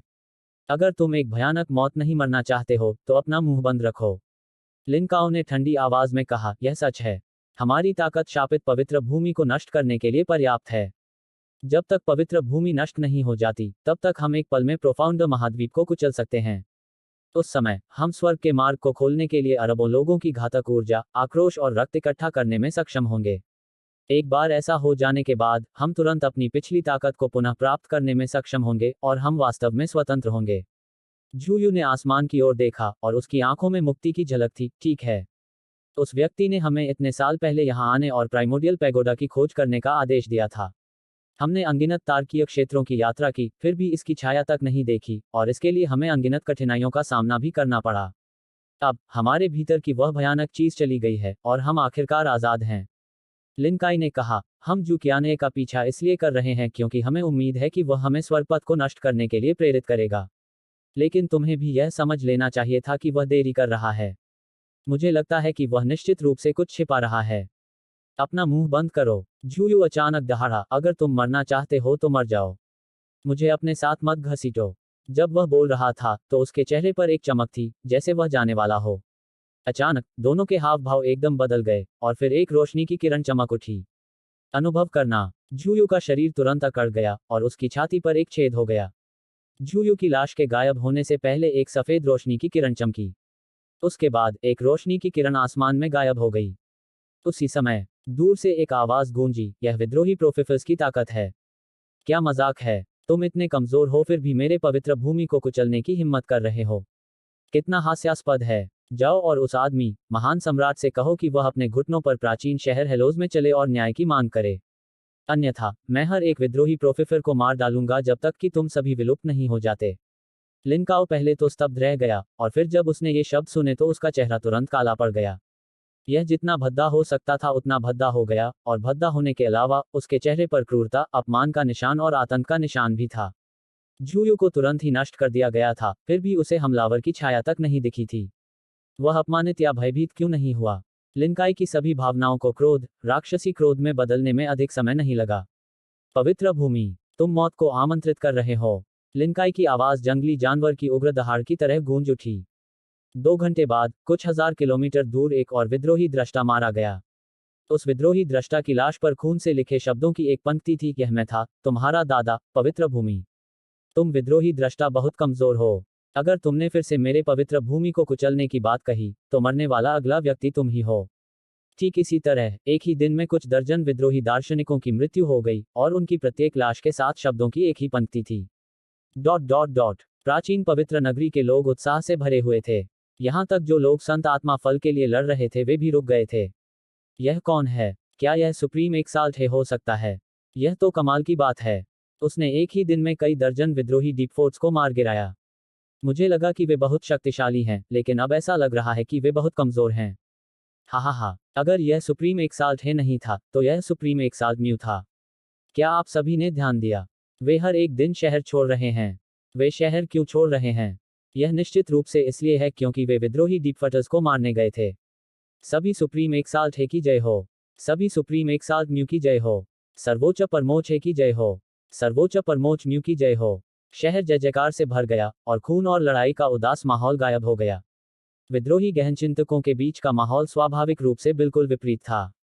जब उन्हें पता चला कि पवित्र भूमि के एक रहस्यमय विशेषज्ञ ने कई विद्रोही धर्मगुरुओं को मार डाला है, तो अनगिनत विद्रोही धर्मगुरु प्राचीन शहर पवित्र भूमि के बाहर एकत्र हो गए थे। इसके अलावा अधिक से अधिक विद्रोही धर्मगुरु शहर की ओर भाग रहे थे। शहर के बाहर 1000 से अधिक विद्रोही धर्मगुरुओं को इकट्ठा होने में केवल 2 घंटे का समय लगा। इसके अलावा उनमें कई मध्यम श्रेणी के अर्धसंत भी थे। हा, देखो, वे कोने में फंसे जानवरों की तरह हैं जो हताश करने वाले कदम उठाने का इरादा रखते हैं। वे हमें काटने की कोशिश करने के लिए इंतजार नहीं कर सकते। पवित्र भूमि के गूढ़ प्रवर्तक नगर की दीवारों पर खड़े होकर विद्रोही गूढ़ प्रवर्तकों पर जोर से हंसने लगे।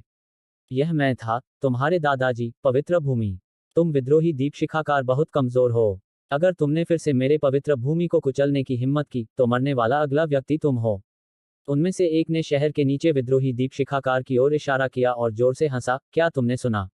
अगर तुमने फिर से मेरे पवित्र भूमि को कुचलने की हिम्मत की, तो मरने वाला अगला व्यक्ति तुम हो, तुम सभी। हा, तुम मौत को दावत दे रहे हो। विद्रोही दीप शिक्षकों के समूह के बीच से किसी ने उग्रता से दहाड़ लगाई, और उसने शहर की ओर अपनी हथेली पटकी। एक विशाल ऊर्जा हथेली चमक उठी और शहर की दीवार से टकरा गई। अचानक शहर के चारों ओर प्रकाश की एक दीवार दिखाई दी, और विशाल ऊर्जा हथेली ने प्रकाश की दीवार से टकराने पर केवल गड़गड़ाहट की लहर पैदा की। शहर की दीवारें बिल्कुल भी क्षतिग्रस्त नहीं हुई। हा, चलो, थोड़ी और ताकत लगाओ। क्या तुमने खाना नहीं खाया? शहर की दीवारों पर खड़े डीपफोर्ट्स और भी अधिक पागलों की तरह हंसने लगे, और ऐसा लग रहा था कि वे उन सभी अवसादों को बाहर निकाल रहे थे जो उन्होंने इन दिनों विद्रोही डीपफोर्ट्स द्वारा सताए जाने के कारण जमा किए थे। नीचे जमीन पर मौजूद सभी विद्रोही लोगों के चेहरे पर भयंकर क्रूर भाव थे, और उनकी आंखों में केवल क्रोध की ज्वाला जल रही थी। यह तो बस एक भव्य संरचना है। मैं इसे तोड़कर रख दूंगा। इस बीच अचानक विद्रोही डीपफोर्ट्स के समूह के भीतर से एक आवाज गूंजी। सभी ने आवाज के स्रोत की ओर देखा, और उन्होंने एक सफेद बालों वाले आदमी को शहर के दरवाजे की ओर धीरे धीरे चलते हुए देखा। सफेद बालों वाले आदमी के हाथ में तलवार थी। सफेद बालों वाले उस आदमी ने काले रंग का लबादा पहना हुआ था। उसके असामान्य बालों के अलावा उसका पहनावा भी दूसरे विद्रोही डीपफोमरों जैसा ही था। वह निश्चित रूप से यांग ये था। झुयू और लिनकाई के बीच बातचीत सुनने के बाद उसके दिमाग में एक योजना आई थी। वह योजना हॉलोव ग्राउंड्स और विद्रोही डीपॉफ्टर्स के बीच की आग में घी डालने की थी। केवल तभी जब वे युद्ध में लगे होते, उनके पास प्रोफाउंड कॉन्टिनेंट पर ध्यान देने का समय नहीं होता, और केवल तभी उसके पास तैयारी के लिए और भी अधिक समय होता। यदि प्राचीन शहर हॉलोज के लोग शहर छोड़ने से इनकार करते हैं, तो विद्रोही प्रोफॉफर्स उनके लिए कुछ नहीं कर सकते, और वे केवल शहर के बाहर के विशेषज्ञों का वध कर सकते हैं। लेकिन एक बार जब शहर के बाहर और हॉलोव ग्राउंड्स के भीतर सभी विशेषज्ञों का सफाया हो जाता है, तो विद्रोही प्रोफॉफर्स का अगला लक्ष्य प्रोफाउंड कॉन्टिनेंट होगा। इसलिए उसे उनके बीच की आग में घी डालना पड़ा और उस ज्वाला को और भड़काना पड़ा। यांग यी को देखकर कई विद्रोही गूढ़ ज्ञानी भौंचक के रह गए, क्योंकि वे उसकी साधना के दायरे को समझ नहीं पाए। हालांकि यही कारण था कि वह उनकी नजरों में रहस्यमय लग रहा था। कई विद्रोही विचारक तुरंत एक तरफ हट गए जब उन्होंने यांग ये को शहर की ओर जाते देखा। जैसे ही यांग ये शहर के द्वार के सामने पहुंचा, शहर की दीवारों के चारों ओर ताबीज के निशानों से बनी रोशनी की एक दीवार दिखाई दी, और इसके भीतर निहित शक्तिशाली ऊर्जा ने यांग ये की भौहों को एक साथ सिकोड़ दिया। एक ही नजर में यांग यी को एहसास हो गया कि यह एक असाधारण शक्तिशाली संरचना थी, और वह त्रिशीर्ष तलवार तकनीक का प्रयोग करने पर भी इसे नहीं तोड़ सकता था। अगर यह अतीत में हुआ होता तो स्वाभाविक रूप से वह इस तरह के गठन के खिलाफ असहाय होता। फिर भी अब शहर की दीवारों के ऊपर अधिकाधिक संख्या में प्रगाढ़ लोग एकत्रित हो रहे थे। इस समय पवित्र भूमि के विशेषज्ञ उपहास के साथ नहीं हंस रहे थे, क्योंकि जो कोई भी सम्राट क्षेत्र और उससे ऊपर पहुंच सकता है, वह मूर्ख नहीं है। चूंकि उस सफेद बालों वाले व्यक्ति ने आगे बढ़कर संरचना को तोड़ने के बारे में बात करने की हिम्मत की थी, इसलिए उन्हें लगा कि उसमें निश्चित रूप से कुछ क्षमता है। इसलिए कई लोगों की आंखों में चिंता दिखाई देने लगी थी, क्योंकि एक बार संरचना नष्ट हो गई और विद्रोही प्रगाढ़ लोग शहर में घुस आए, तो यह निश्चित रूप से उनके लिए एक आपदा होगी। जल्दी से सुप्रीम एक्साल्ट है और म्यू को सूचित करें। पवित्र भूमि के एक आधे संत ने तुरंत सुप्रीम एक्साल्ट को सूचित करने का फैसला किया।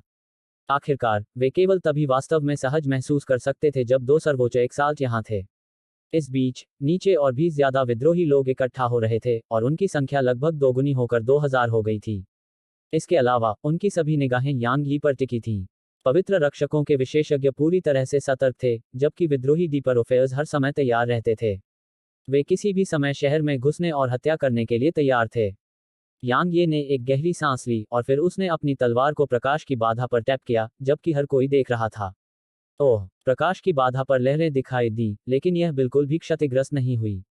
शहर की दीवार पर विशेषज्ञों ने तुरंत राहत की सांस ली। हालांकि यांग ये ने अचानक अपनी तलवार दोनों हाथों में ली और तेजी से उसे घुमाया। उसकी तलवार की नोक से क्षय तलवार इरादे की एक लड़ी प्रकाश की बाधा में गहराई तक चली गई। एक क्षण में प्रकाश की दीवार गर्म तेल में बर्फ की तरह पिघल गई। शहर की दीवारों पर खड़े विशेषज्ञों के चेहरे पर इस दृश्य को देखकर जबरदस्त परिवर्तन आया, जबकि नीचे खड़े विद्रोही गहराई वाले लोग बेहद खुश थे। भाइयों, मेरे साथ आओ और मार डालो। बैरियर लाइट में छेद लगभग 6 मीटर के व्यास तक फैल जाने के बाद यांग ये ने तुरंत अपनी तलवार वापस ले ली और फिर वह एक प्रकाश की किरण में बदल गया जो बैरियर को पार करके शहर में प्रवेश कर गई।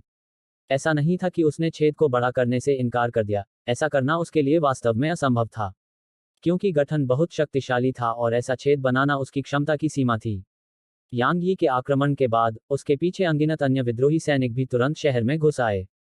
मार डालो, पवित्र भूमि के इन सभी कमीनों का सफाया कर दो। बकवास करते रहो, चलते रहो, हा हा हा। अनगिनत विद्रोही डिफॉर्मेटर्स को शहर में घुसने में बस कुछ ही सांसों का समय लगा। पवित्र भूमि के विशेषज्ञों के लिए यह स्वाभाविक रूप से असंभव था कि वे चुपचाप खड़े होकर मौत के आने का इंतजार करें। इसलिए अनगिनत अर्ध संत शहर से बाहर निकल आए और शहर के बाहर मौजूद विद्रोही डीपफर्थस के साथ युद्ध में उतर गए। जैसे ही यांग ये शहर में दाखिल हुआ, उसने तुरंत खुद को छिपा लिया, क्योंकि वह नेतृत्व नहीं करना चाहता था और पवित्र भूमि से प्रतिशोध का खामियाजा नहीं उठाना चाहता था। बेशक वह भी नहीं गया, वह छाया में छिप गया और युद्ध की लूट को इकट्ठा किया। निस्संदेह इन दो ताकतों के बीच लड़ाई से सबसे अधिक लाभ उसे ही मिला। उसे 50 से ज्यादा अर्ध संतों की लाशें इकट्ठा करने में सिर्फ 15 मिनट से भी कम समय लगा। इसके अलावा अभी भी ज्यादा से ज्यादा अर्ध संतों की मौत हो रही थी। इससे यांग ये इतना उत्तेजित हो गया कि वह खुशी से चिल्लाने लगा। पवित्र भूमि और विद्रोही प्रगाढ़तावादी कमजोर होते जा रहे थे, जबकि उसका पक्ष मजबूत होता जा रहा था। यांग यी को भरोसा था कि अगर उसे थोड़ा और समय दिया जाए, तो प्रगाढ़तावादी महाद्वीप निश्चित रूप से स्थिति को बदलने और एक शक्तिशाली बल में तब्दील होने में सक्षम होगा। जब वह हाफ सैंड्स की लाशें इकट्ठा कर रहा था, यांग ये ध्यान से युद्ध का निरीक्षण कर रहा था। उसने देखा कि विद्रोही डीपफोर्टर वास्तव में हॉलोव्ड ग्राउंड्स के विशेषज्ञों से कहीं ज्यादा शक्तिशाली थे। इस शर्त के तहत कि वे सभी हाफ सेंट दायरे के एक ही ग्रेड में थे, हॉलोव्ड ग्राउंड्स को एक विद्रोही डीपफोर्टर का विरोध करने के लिए 2 से 3 हाफ सेंट्स की आवश्यकता होगी, और एक विद्रोही डीपफोर्टर को मारने के लिए हॉलोव्ड ग्राउंड्स के कम से कम 5 हाफ सेंट्स की संयुक्त सेना की आवश्यकता होगी। बैंग बैंग, पूरे शहर में अनगिनत अर्धसंत लड़ रहे थे, और यह स्पष्ट था कि ऐसी लड़ाइयां कितनी विनाशकारी थीं। शहर की दीवारों के अलावा प्राचीन शहर हॉलोज के भीतर कुछ हजार किलोमीटर के क्षेत्र में स्थित इमारतें बारूद में तब्दील हो गई थीं। बेशक दोनों तरफ से ज्यादा अर्धसंत मर रहे थे। इस समय यांग यी ने लगभग 500 लाशें इकट्ठी कर ली थी, और उनमें से 100 से ज्यादा विद्रोही थे। तुम्हारी हिम्मत कैसे हुई? अचानक शहर के बाहर से एक भयंकर चीख गूंजी, और फिर सुप्रीम एक्साल्ट है और सुप्रीम एक्साल्ट म्यू शहर के भीतर प्रकट हुए। उसी समय नामलेस सिटी के वे विशेषज्ञ और यहां तक कि यिन भी उनके साथ थे। टकराना। परम पूज्य महाराज ने अपनी हथेली नीचे की ओर घुमाई, और 2 विद्रोही योद्धाओं को तुरंत ही टुकड़े टुकड़े कर दिया गया। अन्य विद्रोही योद्धाओं ने जब यह दृश्य देखा तो तुरंत ही लड़ना बंद कर दिया, और वे अपने चेहरों पर गंभीर भाव लिए परम पूज्य महाराज की ओर देखने लगे। यांग ये का दिल कांप उठा जब उसने सुप्रीम एक्साल्ट है और दूसरों को देखा, और उसने अपने दिल में कोसा। उसे कोई संदेह नहीं था कि यह सब यहीं रुक जाएगा। आखिरकार भले ही कोई लाश उसके सामने पड़ी हो, वह उसे छूने की हिम्मत नहीं करेगा जब तक कि सुप्रीम एक्साल्ट है और सुप्रीम एक्साल्ट म्यू यहाँ हैं। जब सुप्रीम एक्साल्ट है का समूह वहां पहुंचा, तो युद्ध में दोनों सेनाएं अलग हो गईं और एक दूसरे के साथ टकराव में खड़ी हो गईं। अप्रत्याशित रूप से सुप्रीम एक्साल्ट है के समूह ने विद्रोही डीपफोथर्स पर हमला नहीं किया। सर्वोच्च उत्कर्ष उन्होंने केवल विद्रोही दीप्तिमान लोगों पर ठंडी नजर डाली, और फिर उनकी नजर पवित्र भूमि के अर्ध संतों के माध्यम से बह गई, इससे पहले कि वह कहते क्या हो रहा है। वे संरचना को तोड़कर आगे बढ़ गए। अर्ध संतों में से एक ने कहा, सेबर सम्राट शू किया नए। सुप्रीम एक्साल्ट है और अन्य लोगों के चेहरों पर भाव थोड़े बदल गए। अगर विद्रोही प्रगाढ़ लोगों में कोई ऐसा था जिससे वे डरते थे और यहाँ तक कि उसे देखकर भयभीत भी होते थे, तो वह निश्चित रूप से विद्रोही प्रगाढ़ लोगों का नेता सेबर सम्राट शू किया नए था। आखिरकार वह एक ऐसा अस्तित्व था जो पवित्र भगवान से लड़ सकता था। उस अर्ध संत ने अपना सिर हिलाया और कहा, यह नहीं था। यह एक सफेद बालों वाला विद्रोही राक्षस था। उसने अपनी तलवार के एक ही वार से उस संरचना को तोड़ दिया। एक सफेद बालों वाला विद्रोही प्रोफोमेर। सर्वोच्च उत्कर्ष वह और अन्य लोग भौंचक के रह गए। सर्वोच्च उत्कर्ष वह अभी बोलने ही वाला था कि पवित्र भूमि के दीप शिखरों में से किसी ने चिल्लाकर कहा, सर्वोच्च उत्कर्ष वह, सर्वोच्च उत्कर्ष म्यू, विद्रोही उत्कर्षों को मार डालो और हमारी पवित्र भूमि की शक्ति को ज्ञात करो। विद्रोही उत्कर्षों को मार डालो। विद्रोही उत्कर्षों को मार डालो। उग्र डीपफोथस को मार डालो। मारना। पवित्र भूमि के सभी विशेषज्ञ भी जोर जोर से चिल्लाने लगे। विद्रोही गूढ़ व्यक्ति उनसे नफरत करते थे और वे भी विद्रोही गूढ़ व्यक्ति से नफरत करते थे। इस दौरान उनके साथ जुड़े अनगिनत लोग विद्रोही गूढ़ व्यक्ति के हाथों मारे गए थे, और यह इस हद तक था कि उनके प्रियजन भी मृतकों में शामिल थे। तो वे विद्रोही गूढ़ व्यक्ति से नफरत कैसे नहीं कर सकते थे। सुप्रीम एक्साल्ट है और सुप्रीम एक्साल्ट म्यू के चेहरे बदसूरत थे। वे इन विद्रोही डीपफर्स से डरते नहीं थे क्योंकि उनके बीच कोई सर्वोच्च विशेषज्ञ नहीं था। पवित्र भूमि निश्चित रूप से युद्ध जीतेगी। हालांकि वे ऐसा नहीं चाहते थे, क्योंकि इसका परिणाम ऐसा होगा जहां दोनों पक्ष भारी रूप से घायल होंगे। इसके अलावा एक बार जब वे इन विद्रोही डीपफर्स को मार देते हैं, तो यह निश्चित रूप से और भी अधिक विद्रोही डीपफर्स को आकर्षित करेगा। वह वही परम महान है जिसने हम सबका अपमान किया है। इस बीच अचानक किसी ने विद्रोही प्रगाढ़वादियों के समूह में से परम महान की ओर इशारा किया। एक पल में अनगिनत विद्रोही प्रगाढ़वादियों की निगाहें परम महान पर पड़ीं, और उनकी आंखें भयानक हत्या के इरादे से भरी हुई थीं। अगर वे परम महान और दूसरों की ताकत से नहीं डरते, तो वे अब तक हमला कर चुके होते। सर्वोच्च उत्कर्ष वह भौंचक्का रह गया। वह यह समझ नहीं पाया कि वे उसके प्रति इतने शत्रुतापूर्ण क्यों थे। आखिरकार उनमें से हर एक ऐसा लग रहा था मानो वे उसका खून पीने के अलावा और कुछ नहीं चाहते थे। विद्रोही प्रोफाइटर्स सुप्रीम एक्साल्ट है के समूह से डरते थे, और सुप्रीम एक्साल्ट है का समूह भी विद्रोही प्रोफाइटर्स से डरता था। वे स्वाभाविक रूप से विद्रोही प्रोफाइटर्स के इस समूह पर विजय प्राप्त कर सकते थे। लेकिन अगर वे इन विद्रोही प्रोफाइटर्स को मार देते, तो यह दोनों पक्षों के बीच इतने लंबे समय से बनी शांति को नष्ट करने से अलग नहीं होता। यह उनकी योजनाओं को बर्बाद कर देगा। चलो अब पीछे हटते हैं, किसी ने विद्रोही गहराई के बीच से अचानक कहा। दूसरे विद्रोही धर्मगुरुओं ने एक दूसरे की ओर देखा और सिर हिलाया। इस बार शहर पर हमला करने के लिए उनमें से बहुत कम लोग आए थे। आखिरकार यहाँ केवल 2000 लोग ही थे। इसके अलावा उनके बीच कोई उच्च श्रेणी का अर्धसंत नहीं था। वे सभी साधारण और मध्यम श्रेणी के अर्धसंत थे। हालांकि वे अहंकारी और घमंडी थे, लेकिन वे मूर्ख नहीं थे। इतनी कम सेना के साथ पवित्र भूमि पर मौत तक लड़ना निस्संदेह एक मूर्खतापूर्ण कार्य था। सुप्रीम एक्साल्ट ने तुरंत राहत की सांस ली जब उसने देखा कि वे पीछे हटने का इरादा रखते हैं। वह उनसे लड़ना भी नहीं चाहता था, क्योंकि दोनों पक्षों को भारी नुकसान उठाना किसी भी पक्ष के लिए फायदेमंद नहीं था। यही कारण था कि वे शहर के भीतर छिपे हुए थे। इस समय विद्रोही द्रष्टाओं का पीछे हटना निस्संदेह सर्वोत्तम परिणाम था। ठीक उसी समय जब वे पीछे हटने वाले थे, अचानक एक अप्रत्याशित घटना घटी। हॉलो ग्राउंड से विशेषज्ञों के समूह से अचानक प्रकाश की एक किरण निकली, और यह तुरंत एक विद्रोही डिफेंडर की छाती से टकराई। उस विद्रोही डिफेंडर को कोई नुकसान नहीं हुआ, केवल उसकी शर्ट फट गई। यहाँ मौजूद हर कोई दंग रह गया। एक क्षण के लिए स्तब्ध रहने के बाद वह विद्रोही प्रखर वक्ता तुरंत भड़क उठा, पवित्र भूमि हमें जाने नहीं देगी। मार डालो। एक ही काफी है, दो ही हमारे लिए लाभ हैं। मार डालो। जैसे ही उसने बोलना समाप्त किया, वह तुरंत आगे बढ़ गया। जहां तक उसके आसपास खड़े विद्रोही डीपफोरर्स का सवाल है, वे भी आगे बढ़ गए। जाहिर है, उन्हें लगा कि हॉलोव ग्राउंड्स ने उन्हें जाने नहीं दिया। चूंकि यह ऐसा ही था, इसलिए बेहतर था कि हॉलोव ग्राउंड्स के कम से कम एक सदस्य को अपने साथ ले जाया जाए। यह किसने किया? सुप्रीम एक्साल्ट वह क्रोधित था।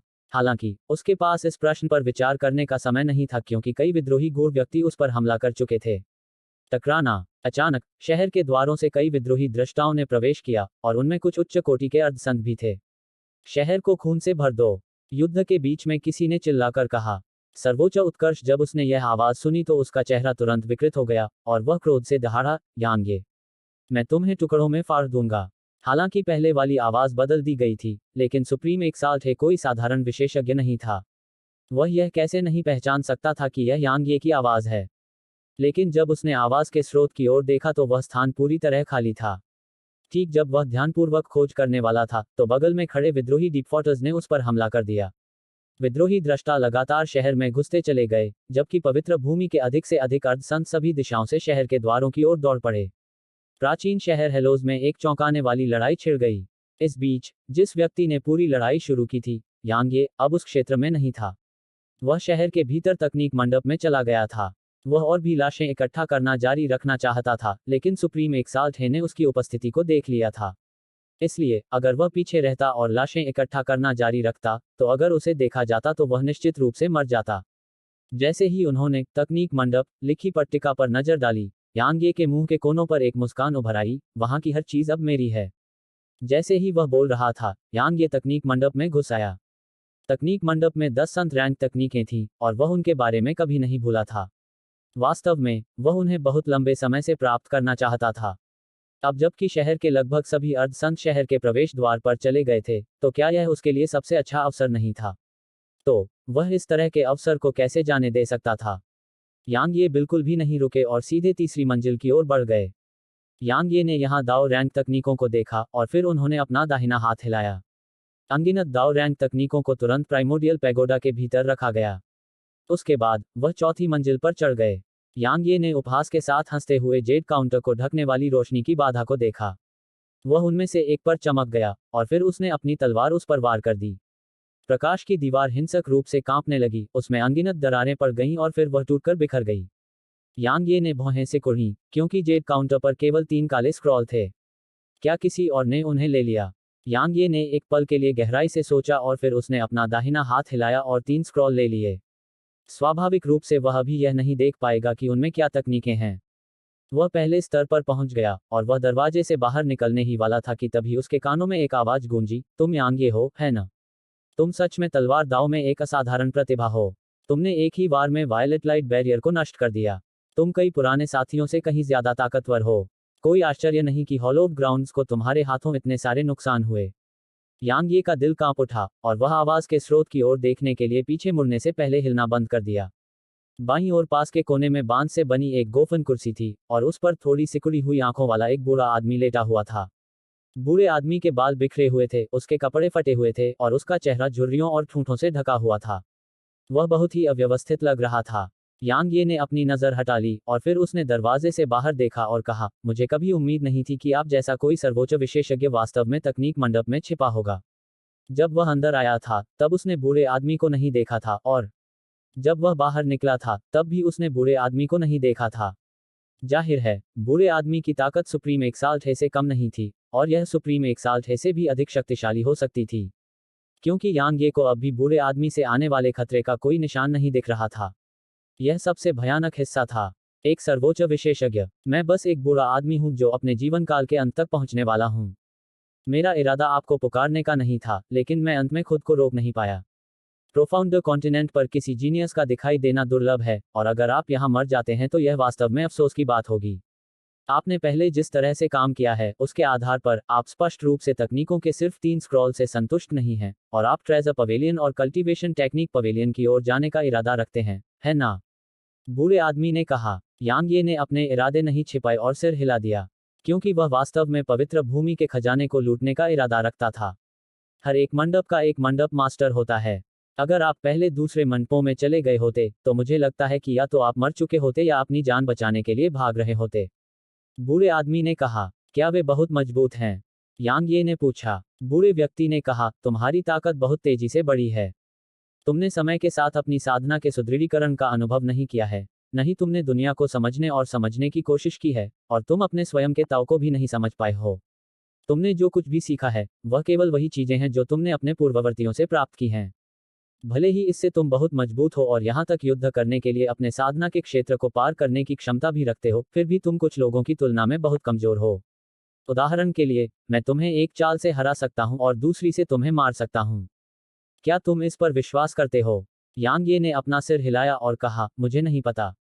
आप इसे आजमा कर क्यों नहीं देखते? यांग ये ने जवाब दिया, वरिष्ठ, यदि आप मुझे 2 चालों में नहीं मार सकते तो आप क्या करेंगे? बूढ़े आदमी ने अपनी दाहिनी हथेली घुमाई और उसकी हथेली में एक फल दिखाई दिया। जब फल यहाँ दिखाई दिया तो एक ताज़ा खुशबू तुरंत हवा में फैल गई और सिर्फ खुशबू ने ही यांगी के पूरे शरीर को आराम और ताजगी का एहसास कराया। बूढ़े आदमी ने कहा, यह वही संत आत्मा फल है जिसके लिए वे लोग लड़ रहे थे। अगर मैं तुम्हें 2 चालों में नहीं मार सकता तो यह तुम्हारा है। अगर तुम मेरी 2 चालों का विरोध नहीं कर सकते तो मैं तुम्हें नहीं मारूंगा, लेकिन मेरे पास चाय बनाने के लिए कोई नहीं है और मुझे लगता है कि तुम इस काम के लिए बिल्कुल उपयुक्त हो। क्या वह फल सचमुच किसी को अर्ध संत क्षेत्र प्राप्त करने में मदद कर सकता है? यांग ये ने पूछा। बूढ़े आदमी ने जवाब दिया, यह व्यक्ति पर निर्भर करता है। यांग ये ने सिर हिलाया और कहा, मैं समझ गया। चलो करते हैं। क्या तुम्हें इतना भरोसा है? बूढ़े आदमी ने पूछा। मैं वास्तव में बहुत उत्सुक हूँ। यांग ये ने आगे कहा, मैं उत्सुक हूँ कि आप मुझे सिर्फ 2 चालों से कैसे निराशा का एहसास कराएंगे। इस बीच बूढ़े आदमी ने धीरे से अपनी आंखें खोलीं। उसकी नज़र शांत थी और उसमें कोई तीखापन नहीं था। उसने थोड़ी देर तक यांगे को देखा, फिर सिर हिलाया और फिर उसने धीरे से अपना दाहिना हाथ आगे बढ़ाया और यांगे की ओर एक पकड़ने वाला इशारा किया। एक पल में आसपास का दृश्य बदल गया। सब कुछ गायब हो गया और केवल वह और बूढ़ा आदमी रह गए। यांगी की अभिव्यक्ति बदल गई और यह अभूतपूर्व रूप से गंभीर थी। उसने बूढ़े आदमी को देखा और कहा, डोमेन की ताकत। इस समय उसके दिल में तूफानी लहरें उठ रही थीं। यह पहली बार था जब उसने अपने तलवार डोमेन के अलावा किसी अन्य डोमेन की ताकत देखी थी। इस क्षण यांगे को एक बार फिर समझ में आया कि दुनिया में हमेशा कोई न कोई शक्तिशाली और महान व्यक्ति मौजूद रहता है। यांगे को यह एहसास होने में ज्यादा समय नहीं लगा कि कुछ ठीक नहीं है। वह इसका पता नहीं लगा सका, लेकिन किसी भी मामले में उसे लगा कि इस डोमेन में कुछ गड़बड़ है। एक पल बाद यांगे को एहसास हुआ कि क्या गड़बड़ है। यह डोमेन स्वतंत्र नहीं था और यह दुनिया के साथ विलीन हो गया था और दुनिया की ताकत पर निर्भर था। इसके विपरीत उसका तलवार क्षेत्र स्वतंत्र था और यह दुनिया की ताकत पर निर्भर नहीं था। लगता है तुम्हें एहसास हो गया है। बूढ़े आदमी ने अचानक कहा, यह कोई सच्चा डोमेन नहीं है। यह कुछ ऐसा है जिसे मैंने खुद बनाया है। मैं इसे छद्म डोमेन कहता हूँ। भले ही यह कोई सच्चा डोमेन न हो, लेकिन यह बिल्कुल भी कमजोर नहीं है। इसके दायरे में रहते हुए मेरी ताकत 5 गुना बढ़ जाएगी, जबकि तुम्हारी ताकत 5 गुना घट जाएगी। इसके अलावा तुम भी दब जाओगे।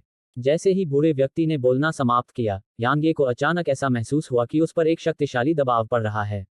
ऐसा लगा जैसे उस पर अचानक 10 पहाड़ दबाव डाल रहे हों और इससे उसके आंतरिक अंग टूटने के कगार पर पहुंच गए। यांगे के भीतर से तलवार की एक किरण उभरी। द्वितीय स्तर स्वर्ग रैंक तलवार इरादा। बुरा नहीं है। दुर्भाग्य से यह स्वर्ग दाव के बंधनों को नहीं तोड़ पाया है, जबकि मेरा यह डोमेन इस दुनिया के स्वर्ग दाव के बराबर है। इसलिए आपकी तलवार इरादा इसे नष्ट नहीं कर सकता। बूढ़े आदमी ने कहा। निश्चित रूप से यांगी ने महसूस किया कि उसके शरीर को छोड़ते समय उसकी तलवार की मंशा को एक रहस्यमय शक्ति द्वारा बलपूर्वक दबा दिया गया था। बूढ़े आदमी ने पूछा, हम इसे तुम्हारा नुकसान मानेंगे, ठीक है? तुमने मुझे वाकई हैरान कर दिया है। हालांकि अगर तुम सोचते हो कि तुम मुझे ऐसे ही हार मानने पर मजबूर कर सकते हो, तो तुम सच में मुझे कमानते हो। जैसे ही उसने बोलना समाप्त किया, यांगे का शरीर जो उस रहस्यमयी शक्ति के दबाव में थोड़ा मुड़ गया था, धीरे धीरे सीधा हो गया। अंत में उसकी आंखों के भीतर से प्रकाश की 2 किरणें निकलीं, इससे पहले कि उसके भीतर से प्रकाश की अनगिनत किरणें निकलीं और वे उसके चारों ओर फैल गईं। दरार। ऐसा लगा जैसे कांच टूट गया हो और फिर आसपास का माहौल सामान्य हो गया। तलवार क्षेत्र, यही तलवार क्षेत्र है। बूढ़े आदमी ने अपनी आंखों में उत्साह के भाव के साथ यांगी को देखा। यांगी ने सिर हिलाया।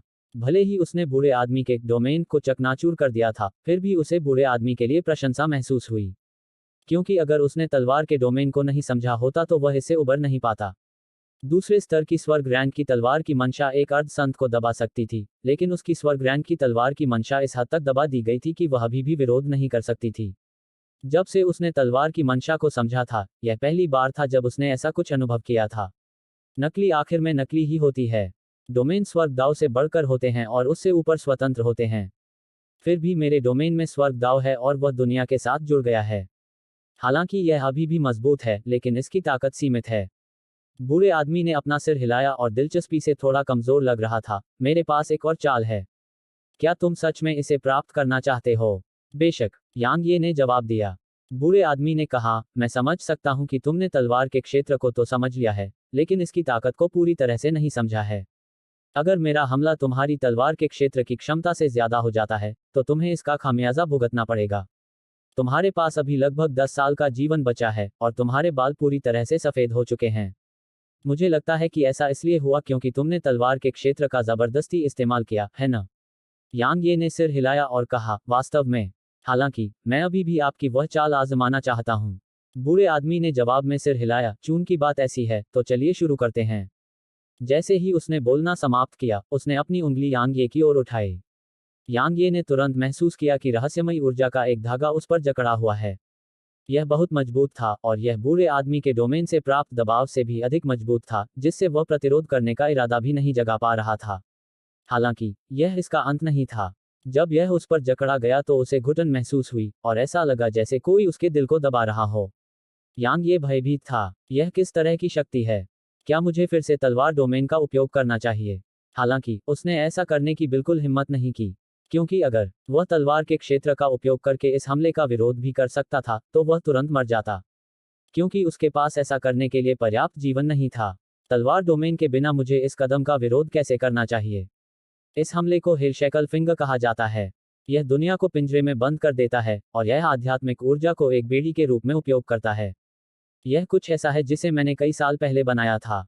मैंने एक बार इसका उपयोग अपने साधना क्षेत्र को पार करने और एक उच्च श्रेणी के अर्ध संत को मारने के लिए किया था, जो सर्वोच्च उत्कृष्टता के बराबर था। उस समय मैंने अभी अभी अर्ध संत क्षेत्र प्राप्त किया था। अब मुझे केवल एक आदेश जारी करना है और आप तुरंत टुकड़ों में कुचल दिए जाएंगे। बेशक, आप तलवार डोमेन को भी सक्रिय कर सकते हैं, बूढ़े आदमी ने कहा। हेलो दोस्तों, आप सभी लोगों से एक रिक्वेस्ट है कि कृपया MP स्टोरी बॉय चैनल को सब्सक्राइब करें और वीडियो को लाइक करें। कमेंट करना मत भूलिए। धन्यवाद।